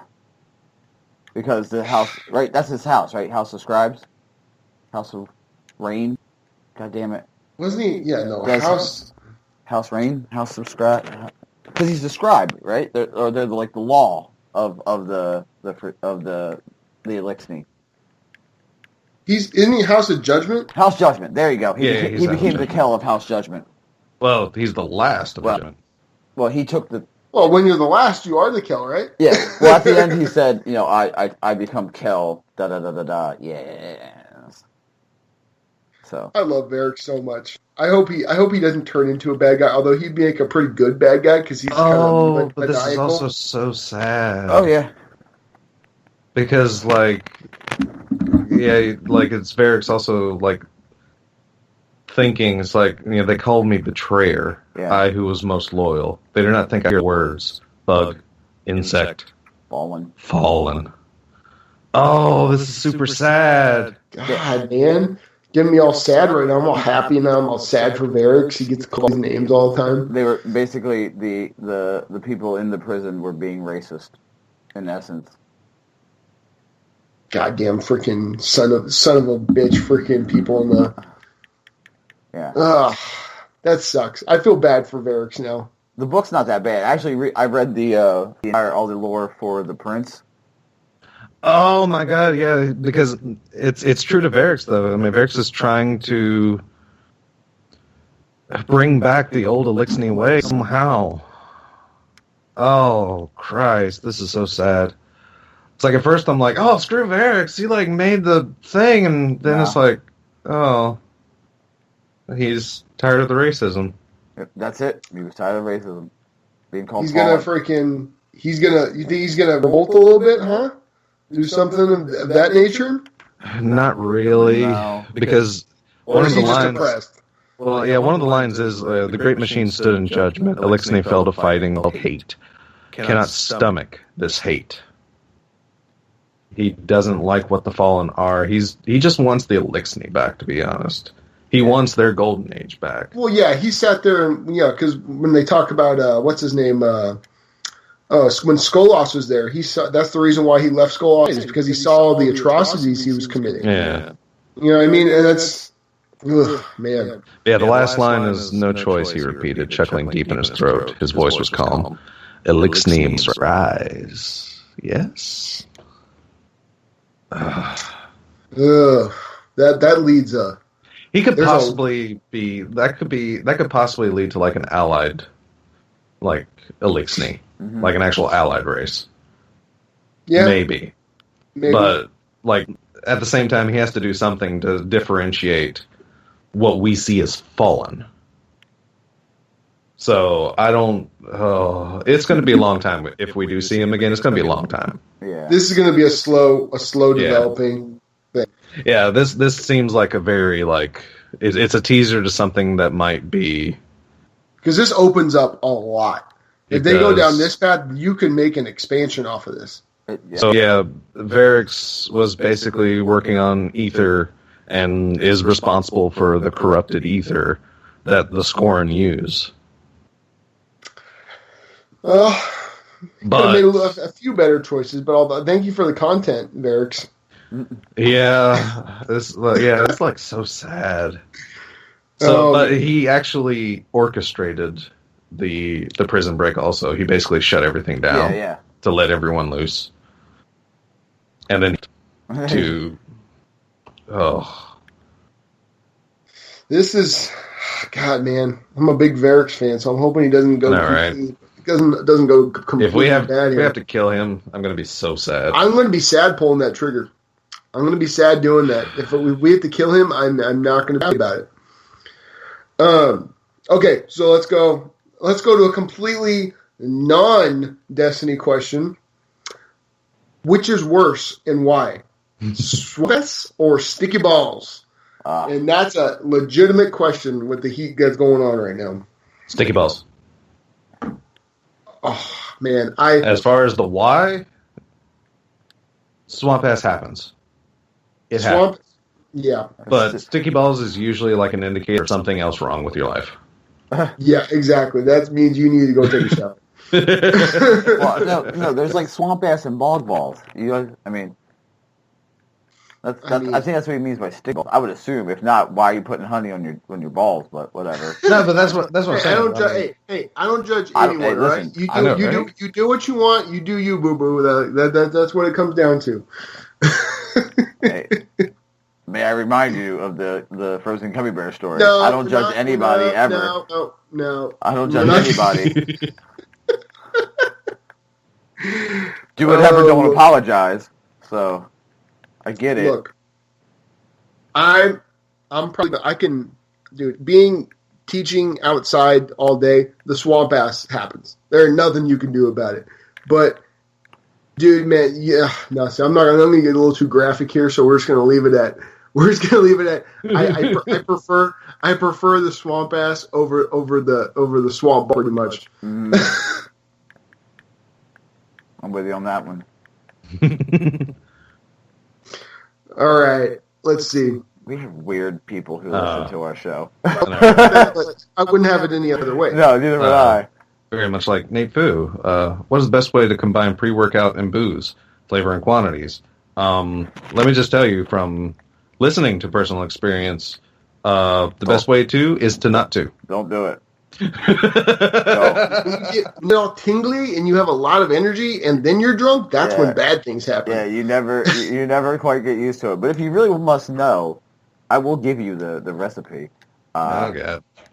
I used the Kraken the last time we drank for the birthday celebration. I used Kraken, the Malibu Punch, which is kind of like a fruit punch, pineapple, mango-y taste. It was quite delicious. A little bit of Tito's vodka. Oh, that Tito's good stuff. Yeah. Here's a little tip here, folks. Don't use the alcohol as the liquid for the pre-workout. Oh my God! Just use water and then pour it in, because let me tell you, it's not a good idea. It's poison. Is it bad that I didn't even think of it in that context? I thought about only mixing it first, turning it into a liquid, and then more. No, that's terrible. No, you see, the original thing that Buster's warning about here, that's pretty much how he did the first time we drunk raided. Yeah. He was using the liquor as the base. And the time for when we did our celebration episode, I did as well. Oh God. So yeah, don't do it. That's where Buster messed up. Don't do what Buster did. No. RNG advice of the week. Do not do what Buster did. Yeah, do not use alcohol as the liquid for making a pre-workout, because it is bad. It is bad. Also, you guys are just as go ahead, Buster. No, go ahead. I can continue. I was just gonna say you guys are missing the best question probably out of all of these. I'm just saying is from our friend Bud. Why are the hosts of RNG more attractive than any other show? I mean, I can just that seems like a winner to me. I don't know. I completely agree with him on that topic. I mean, he's definitely pandering, and I love it. Shameless pandering. I will never talk down on you for that. No. You can do that all the time, and you will get somewhere with that. It'll get you everywhere with us. It'll get you everywhere. And then I believe it was Gear Dad that Gear Dad, I gotta get on the old. Because I think he replied to that and it was like, wait, what? Oh yeah, I'm not kidding, you're right. And it's like, I did. Guys. Oh, Gear Dad. You guys. I think it was. I'm fairly certain. You guys are a bunch of silly geese, and I love it. Yeah, I love it. Like I said, I saw that and was like, FUD. But let's see. Was there any more on Twitter? I gotta look on my own. That was Gear Dad. It was Gear Dad? Okay, was that it? I don't want to miss it. I don't want to miss anybody. Let's see. Let's look at. Was there any more on Discord? Oh, yeah, Okay, yeah. Let's see. Burning had a question. Oh boy. Let's take a look. Oh Jesus. Oh boy. Oh God, this one. That's right. Okay, I'm going to read this one because this is a bit of a throwback question, but seeing as how you were the newest host of RNGCast, it is something they shouldn't have much problem with. I take you on a journey all the way back to the beginning of RNGCast, when Rise of Iron is nothing but a dream. It was 110 episodes ago. Also, props Burning Wing for possibly being able to accurately remember that. If that's oh my god. But anyhow, and it was very early in the morning for our host when suddenly it was asked, if you could have a Grimoire card, what would it say about you? Okay. So, I thought about this. And, as you guys know, I'm not the greatest player in the world, but my character, I always seem to be kind of like, I always take the complete longest, most painful way to get something done, but I always do it with a smile. So it was like, for me, I pictured myself as like, the Guardian went on a mission, and the Ghost is talking, you really want to go this way? You really want to go this way? I'm like, yeah, we're going to go this way. It's for sure the right way, for sure. So I'm arguing with my Ghost. And then we're going the wrong way. He goes, I don't think this is the right way. We just keep going and going. And then all of a sudden, out of nowhere, we run into something that we weren't expecting. And I end up killing it. And I go, yeah, this is exactly the way I planned it. Just like that, Ghost. And Ghost I could see Ghost shaking his head and going away. Like, that's kind of how it is. I got to have a little wisecrack. So that's what I was thinking. I was thinking it has to be like me. I can see myself, like, I don't know, on Venus, going through something, just riding my Sparrow, flying around, doing something crazy. Then all of a sudden I got distracted by something else, go to a completely wrong area, looking at the map, and then all of a sudden it just randomly pops up. I throw a Nova Bomb, wipe it out, just like I planned it. That's gonna be my Grimoire card. That's funny. See, no problem. Handled it way better. Oh yeah, well, 113 episodes ago. we kind of Like, started a lot. I'm going to check your math there. No, I think he's dead ass right. To be honest, he might be. I think he's dead ass right. He probably is. And You guys that's ever think about bravo. how many hours of talking that is? No. I mean, I actually have I have a spreadsheet of all of our past shows. Hey, that's a how long surprise. they are. So I could calculate that. I choose not to. I'm going to leave it at that. Because, my gird. All right, so do we have any more questions? You guys see anything else? Other than bringing us to the attention of the live-action Captain Planet movie that they're playing. Oh, yeah. I don't know how I want to feel about that. I don't. It better be amazing, because if it's not amazing, I'm going to hate it. I've heard a plan that, of course, it's going to be darker, but I've heard this one idea for the plot or script or whatever that's it sounds so weird because they're going to have Captain Planet try and because the show about the Planeteers needing Captain Planet, and they're looking to reverse the roles basically and try and make it to where Captain Planet actually needs the Planeteers or something. I would hate that, though. I know. It's this is my childhood, goddammit. Stop fucking with it. It is, right? And this isn't off. As much as I love Captain Planet belongs in the 90s. With the shitty freaking cartoon, and just leave it at that. With the worthless heart kid who always got in trouble, and they always had to leave Bucky alone. Okay, leave the worthless kid that literally did nothing. He could control.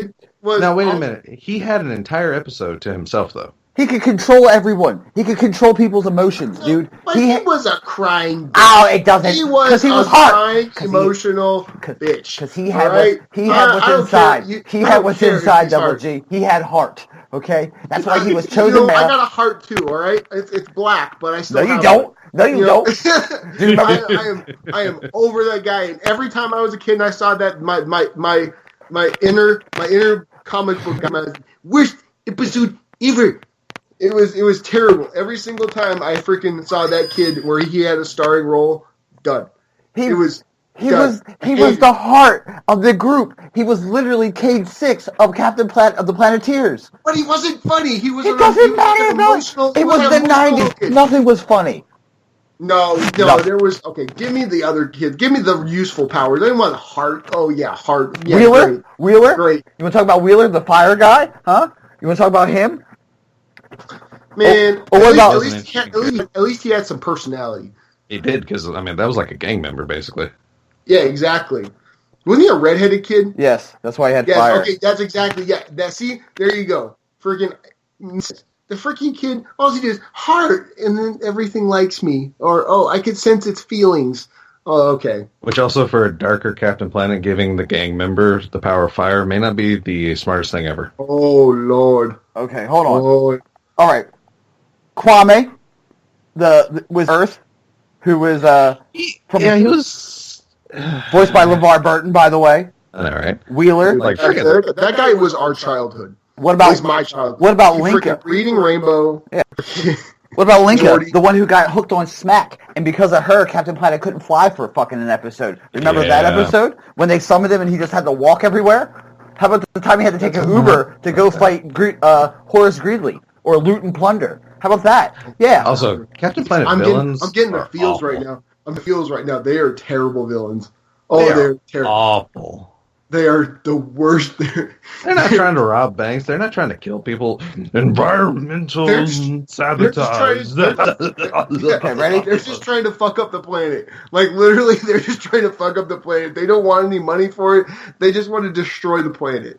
Oh, man. There's I mean, Loot and Plunder is just a basic greedy businessman, but he's not doing anything actually underhanded or dirty. He's just trying to subvert environmental law that didn't exist back then. there's So he's just August doing Greeley. what's going on now. There's August Greeley, which is the one who was who basically symbolized overconsumption and greed. Villainous Scum, who was voiced by Jeff Goldblum, by the way. Really? Damn, Wow. I didn't know He that. was Jesus. In the 90s, just for one season. Wow. He was the part rat guy. He was about drug. I remember that. He was the one who got Minka hooked on smack. Duke Goldblum, that voice. Nukem, yeah. Okay, Duke Nukem was the coolest villain, though. Dr. Blight, I remember that. Yeah. Luke- Okay, Plunder. and probably Dr. Blight, too. Sly Sludge, who was voiced by Martin Bean. Wow. What the hell? Where did the damn Captain Planet? I mean, come on, goddamn bull. Czar, Captain Czar, Planet. the former spirit of the planet who left Gaia in search of other worlds, voiced by Whoopi Goldberg. Sting, ladies and gentlemen, Jesus Christ. and Kimchen, who was the opposite of Captain Planet when Dr. Blight, I think, made the inverse rings. And yes, just to let you know, I love 90s cartoons. Oh, Yeah, I'm with you, bud. I mean, I'm most right of, there with but you can't deny it. Most of Oh them are no, awful. it'd be Including no. Captain Planet. Oh yeah, no, it's shit. But I'll It's argue. pretty- I'll argue it to the end of the end of time. You know. I mean, Oh, it's God. awful. I mean, it was great at the time, but leave Captain Planet in the 90s. That's where Yeah. it belongs. Yeah. Yeah, It's exactly. It needs to. We're looking back the way we're talking about it. Exactly. If you are tainting, you're going to taint my memory of it if you bring it back. That's why I was really skeptical of Power Rangers, but I think they did a good job with the recent Power Ranger movie. I was okay with it. It was fine. But don't fuck Yeah, this with is Don't way too fuck nice. with this. This is what they're doing with Ninja Turtles. Like, honestly, like Ninja Turtles is Yeah, I got It wasn't it. that bad. no, it's goddamn bad. What? No, it wasn't bad. The new season. No, the new series is Like, the pretty bad. characterizations of each of the turtles are still there in the movies. Oh, I understand that. And but in I fact, is actually truer to the 90s cartoon Mhm. than even the current cartoon series is. that current cartoon series is. His name is Michelangelo, not Mikey. If you disagree with me, you're wrong. Yeah, exactly. Actually, it Yeah, was don't- also the 90s cartoons that started calling, it was like the movies that started calling him Mikey. Yeah, Like Michelangelo. the original. Get it right. Is it me or those movies? I still love those movies. Like with the I do. goddamn rubber suit, the rubber suit. They're actually, yeah, they're a little, like they are. they're a little dated, but they're not that hard to watch. They're not that hard. There's some movies that are terrible to watch. Yeah, well, They're there's some like- old movie, like the Power Rangers movie. Don't do it. Oh No, that the is bad. original, like Ivan Ooze. Ivan Ooze. Ooze. Ivan Ooze one is the acting is It's so awful. bad. It's It is awful. Hallmark Sadly, movies that beat the pants off of it. I know, right? And sadly, it was like the epitome of Power Rangers acting at the time. But do you remember the build-up? Do you remember the build-up for that? Yes, oh my god! I was remember the McDonald's toys. Remember they had the McDonald's toys where they were you actually got like a little car and like a little like you could actually collect them all. Like when McDonald's toys were actually something you actually collected. Yeah. Dude, they used to have stuff back in the day for like those kind of toys. Now they got trash. Like unfortunately I just took the boys to McDonald's last night. Got them a Happy Meal. And they give him some bullshit freaking like megaphone thing. Like, what the hell is this? Give me some piece of shit toy. Back in my day, we actually got toys. Like, I don't know. I was pissed off last night. We got the boys some nuggets, and no, that was some trash we got. Goddamn freaks. Some nuggets and ketchup, because kids like to eat nuggets and ketchup for some strange fucking reason. Dude, nuggets and ketchup are meta. Oh yeah. God, dude, I can. Oh God, I still recognize the fact that drunk food is the best drunk food. That, and like I said, I still recognize the fact that doing it even to this day is because I was a kid. Yep. Because I will still eat. Yeah, I will actually. If it's a chicken honey mustard. I prefer the dipping sauces now, but I will. We don't have anything, and like we got like a bag of like. Frozen chicken nuggets or whatever, I'll dip them in ketchup. Oh, I'm 100% ketchup. But my go-to, my favorite, Chick-fil-A sauce. Oh, Chick-fil-A sauce is... That's some sort of magic. I know, right? That's crack right there. I only got one other one. You guys been to Red Robin? Yeah. The barbecue sauce? The campfire sauce? Yeah. That is the best sauce. There is, and it's just I think it's just freaking them mixing ranch and barbecue sauce. It's mayo and barbecue sauce. It is so good. It's all it is. I know someone who works at Red Robin, and they let me know the secret. You've got those unlimited fries, man. You can throw that shit on everything. I'll put that shit on my corpse and eat it. Oh my god, man. Let's see. But yeah, for sure. I think that's all our questions. That is all of our questions. Okay, and then so I know that I stated that we are going to pick the best one. So I'm looking over these, and Revolution got a little surprise for you. Every person who asked a question will be receiving a code. Oh, because yours truly is downing rock stars like nobody's business. And for this purpose, but if you asked a question, a legitimate, even swamp balls, you will get a code sent to you via Discord. So take a look out for. I'll send you a picture of it. We appreciate all you guys. Thank you for participating. I'm planning on doing more kind of stuff like this. I want to get you guys involved. As someone who was just last week, I was one of you guys. I want to reach out to that, get you guys more involved, because you guys like they always said to me, and you guys are the lifeblood. You guys are the lifeblood of this show, and like I said, this is a big deal for me, and I award you guys. I'm not a man of my word. I'm going to take care of every single one of you. So keep an eye out for a private message from yours truly, and it's going to have your code in it. Thank you, everyone who asked a question. Yeah, thanks. I don't think we say it enough, but we appreciate everybody who sends anything to us. Let's be honest, we can never say that enough. Yeah, that's true. Like, truthfully, we may say, like, we can never actually, even if we said it, like, 30 minutes in every episode, we can't say enough how much, like, everyone is to us. I mean, like Real said, you are our lifeblood. You're the reason we're doing this and have done this for over 2 years. So yeah, that's nuts, man. I was thinking about that. There is, like, with all the episodes I've listened. You guys have given me so much to listen to for so long. I mean, I'm telling you, man. I would bank if I knew I had like a long drive coming or something. I'd bank up episodes and then just listen to them all together and stuff like that. I mean, I don't know. This is it's crazy, man. Do you want to take a guess, Des, on how many hours we have? Oh, Jesus. How many episodes? I'm going to guess. This is 121. Let's see. This is episode 121, so 120 episodes. So I'm guessing 2.5 hours average. if it's averaged of about 2.5, which is probably lowballing it, that's 300 hours. That's fucking insane. I'm saying 4+.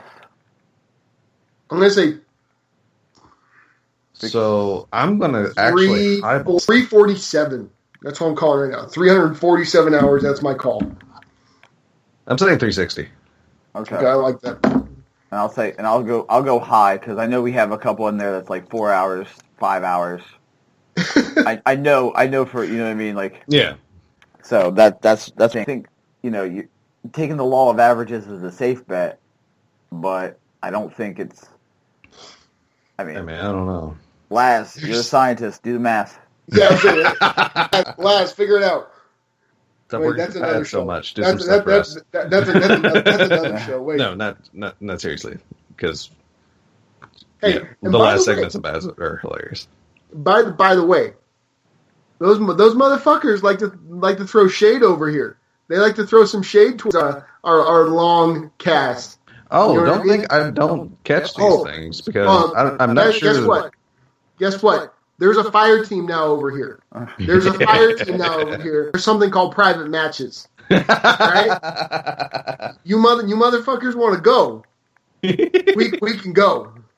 All right. If you guys ever have a problem, yours truly will see you in the crucible. If they actually dare to face us on our platform. I highly, I was gonna say they're all busy cowering on their PC side where they're separated from us. I never get framed. But yeah, one thing they may not realize is I am a weekly listener of Barely a Destiny show. So am I. I hear things. Also, question for the bad guys. Is Xenophant ever going to actually learn how the weapon slots work now? He's had 2 PSAs. They were both wrong. Sir, please tell me by now. Please tell me by now you actually know the weapon systems. I think what happens is they get mad at us because we have, like, the bladders of deities. Because it's like, oh, I have to go to the bathroom. Oh, my God, I have to go to the bathroom. And I'm like, I'm good. I can sit for... It's called going to the bathroom before the show. Not even that. I can... But I'm drinking throughout. Definitely, but real quick, a couple things I have noticed through the campaign. A, one of my favorite lines whenever you first meet Spider, Petra's line, "Don't shoot your backup." Wait, our backup has fallen? Yeah, didn't I mention that? Love that line. Also, the fact that in the cutscene where Petra almost snipes Ultron, she's using a supremacy. Yeah. Which is not her, but that was released in House of Wolves, but the supremacy was the sniper rifle that we got that one chance at with the original Queen's Wrath event before Petra had an eye patch. Let's see. Also, yeah, this is the closest. That cutscene is also like the closest thing we have to confirmation of Ultron being in charge of the Fallen, considering House Dusk was all around him and did not attack. That's true. Okay, I have a theory on that. I think it was that you had the darkness. That's what I think. Yeah. Because it showed his eyes. And the Fallen bowed before him in reverence. I guess you're right. I don't know. What do you mean you guess? They did. Yeah, well, no, he did. They call him Father. Yeah, and then the Scorn call him Father and call him King Uldren. Well, I guess in my head I just thought it would be more metal if it was because of the darkness that they cowered from them. But yeah, you're right. Also, an interesting fact from Reddit: the Forsaken campaign is can be equated to what's called a dead man's hand in poker, which is apparently a pair, usually 2 aces over 2 eights, and traditional ace of spades and clubs. With the ace of spades, of course, being represented by Cade, the ace of clubs represented by Uldren, the 8 of clubs being the 8 barons, and the 8 of spades being represented by Spider, whose banner emblem not only represents a spider, but the number 8. Oh, that makes a lot more sense now. Why the wrestling faction was called Aces and Eights. Oh, Dead Man's Hand, yeah. Oh, I get it now. Okay, that makes a lot more sense. And also, as a note, Sentinel Code of the Commander get a nerf in one of the hot fixes. Commanders don't get as much energy as they used to with their detonations, but they are working on a way to basically make it a little more tactical and even more explosions. is what they're working on. It was a little stronger than what they intended, but there's more.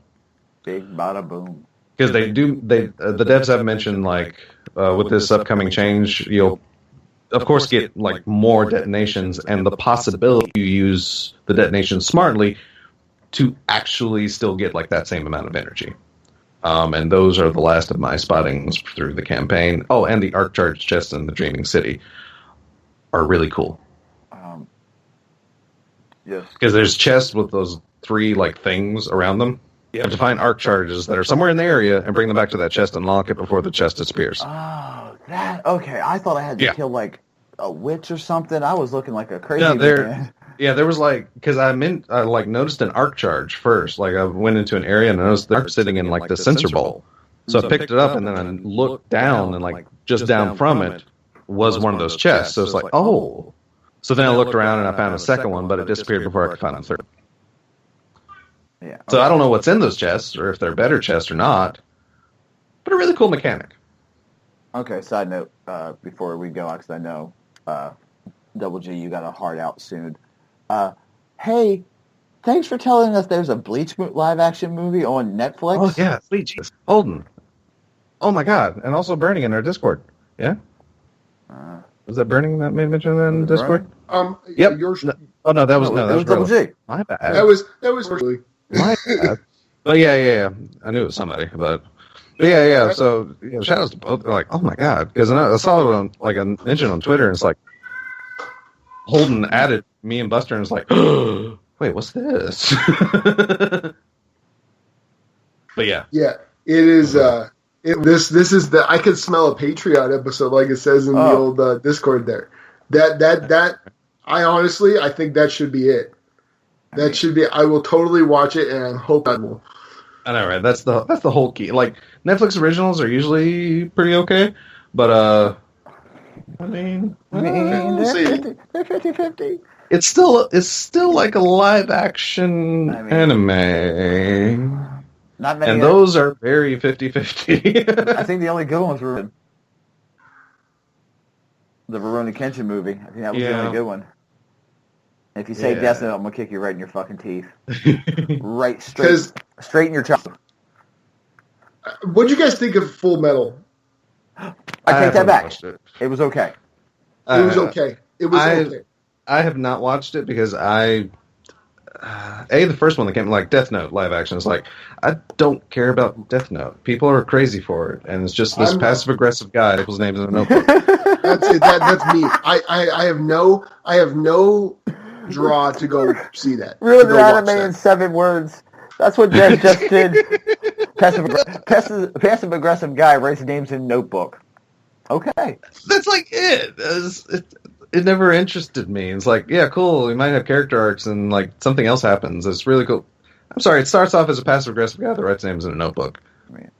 He doesn't want to actually kill them, so he just leaves the death blank so they die of heart attack.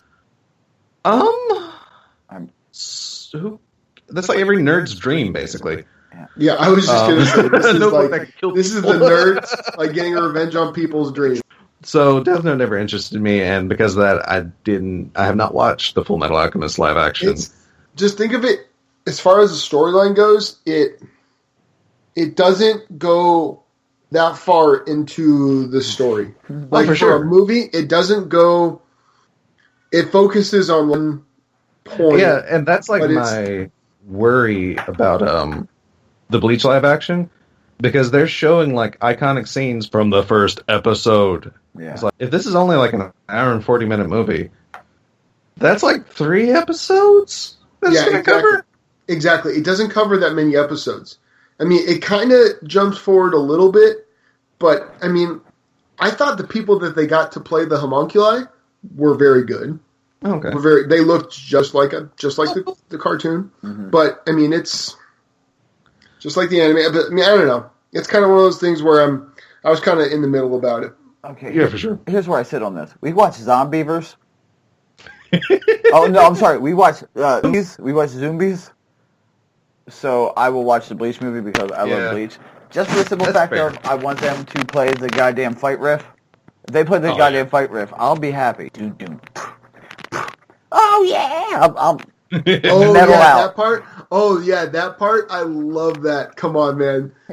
That's so great. If you're ready I just for want to some see. action. I just want to see Byakuya. Like he's my favorite character in the first part. You know, I love how they do Zenbo and Sakura. I want to see how they do that. I want to see how they do if also, they get into Bankai, if they get into that kind of stuff. Oh no, that's not even Because that could be some crazy special. If it's going to be a movie series, then perhaps. But no, that's not going to be this movie. You're going to see Roar Zabimaru and maybe Shatter Zenbo and Sakura, not Shatter. Scatter. Sorry, Shatter was. But yeah, it's And you'll see his what's the step? The step. You'll see Flash Step for sure. You'll see Flash Step. Yeah, you'll see Flash Step because that's in the very beginning. Mm-hmm. But yeah, it's but also props to the guy that got it playing Ichigo though. Pretty spot on though. The casting's pretty good for a real life Ichigo, let's say. Yeah. Because I mean, no person is going to be able to perfectly exemplify an anime character because they're drawn pretty much. It's like comic book characters. Nobody's going to be able to perfectly like represent a comic book character because they're drawn like larger than life basically and like stuff like that. So I mean, there's going to be that thing. I mean, people come real close. Let me tell you what, freaking shredded like gods. Are you ready? I can ruin Bleach in 7 words. Oh god. Oh god. Same goddamn move. Yeah, pretty much. Yeah. Yeah. It is. Yeah. Yeah, well, they do have the big like poweredness of Dragon Ball. It's actually much like Goku. It's Kamehameha. If he when I was reading the series, I was actually getting angry. He throws another Gasuga Tensho, and he got another power up. And I'm like, okay, he has a new move. He has a new Zanpakuto. He has a new ability. It's the Zanpakuto. Sure, he's going to use something different. It's a Gasuga Tensho. Okay, cool. He's full powered. This is his final limit. He's got like 2 swords now. No. When he went Mugetsu form, when he was like the coolest form ever, I'm like, cool. Okay, he's going against Aizen. Spoiler alert. Everything's great. Okay, what's he going to do? Yours are out. Okay. Never mind then. Same goddamn. I'm back.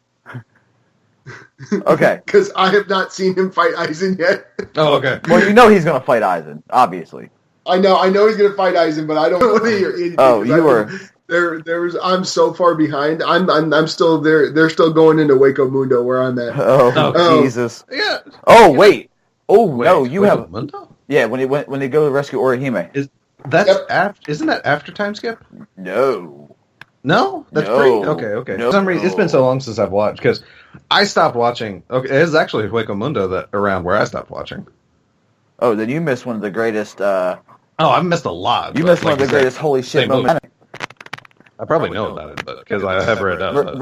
Versus Yukiura. Oh yeah. Yeah.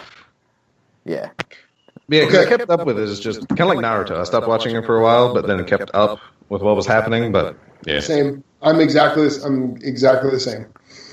All right. So, well, anything else, fellas? Double G, let me ask you a question. As your first episode as host of the RNGCast, how did you like it? Oh, hey, honestly, I feel I've got more energy. I'm more invested in this. But man, I am ready for this. I'm jacked up right now. It could also be the large amounts of caffeine I've been drinking, but this is awesome, guys. I'm ready for this, man. We're gonna have some goddamn fun. And are you ready for Sunday? Huh? And are you ready for tomorrow? Oh, I'm very ready. As soon as I get out of work, I'm hauling ass home, and we're gonna play some games. Hell yeah! Daz, you were gonna say something? Ow! Fuck. No, that's because that's like my notes and stuff. That's everything I've noticed so far. I do have to I've got to get started on my 3rd character because I do have to learn that gunshot again. There's a lot of people saying Petra's killing, which, yeah, the line does suggest maybe, but I was almost thinking that the line of the Vestian Dynasty was the fact that we were reacquiring Vestian Dynasty again because Petra gave it to us the first time. Mm-hmm.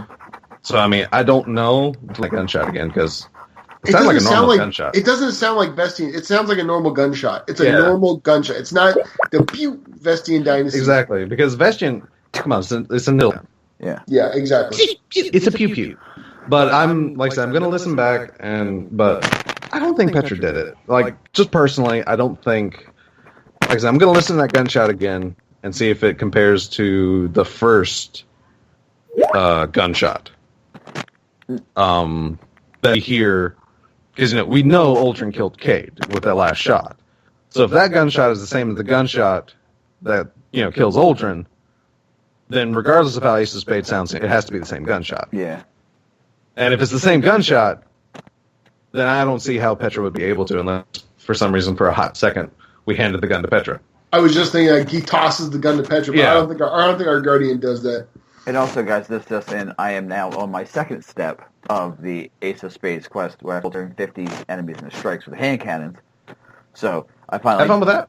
yeah. I thought I thought use Crimson, One and another some third one. I don't know. One thing that helped me for the third step, which will help everybody for every step, just equip 2 hand cannons. Yep. That way, all you have is a hand cannon to use. That's what I'll do. And run regular strikes. Don't feel necessary to run heroics, even though I love how heroics feel right now because of the power levels. They actually feel easier to run than the vanilla Forsaken. Like after they amped the difficulty up and gave them modifiers, they actually feel easier to run now than they did just a few weeks ago. But I love how they feel. I do.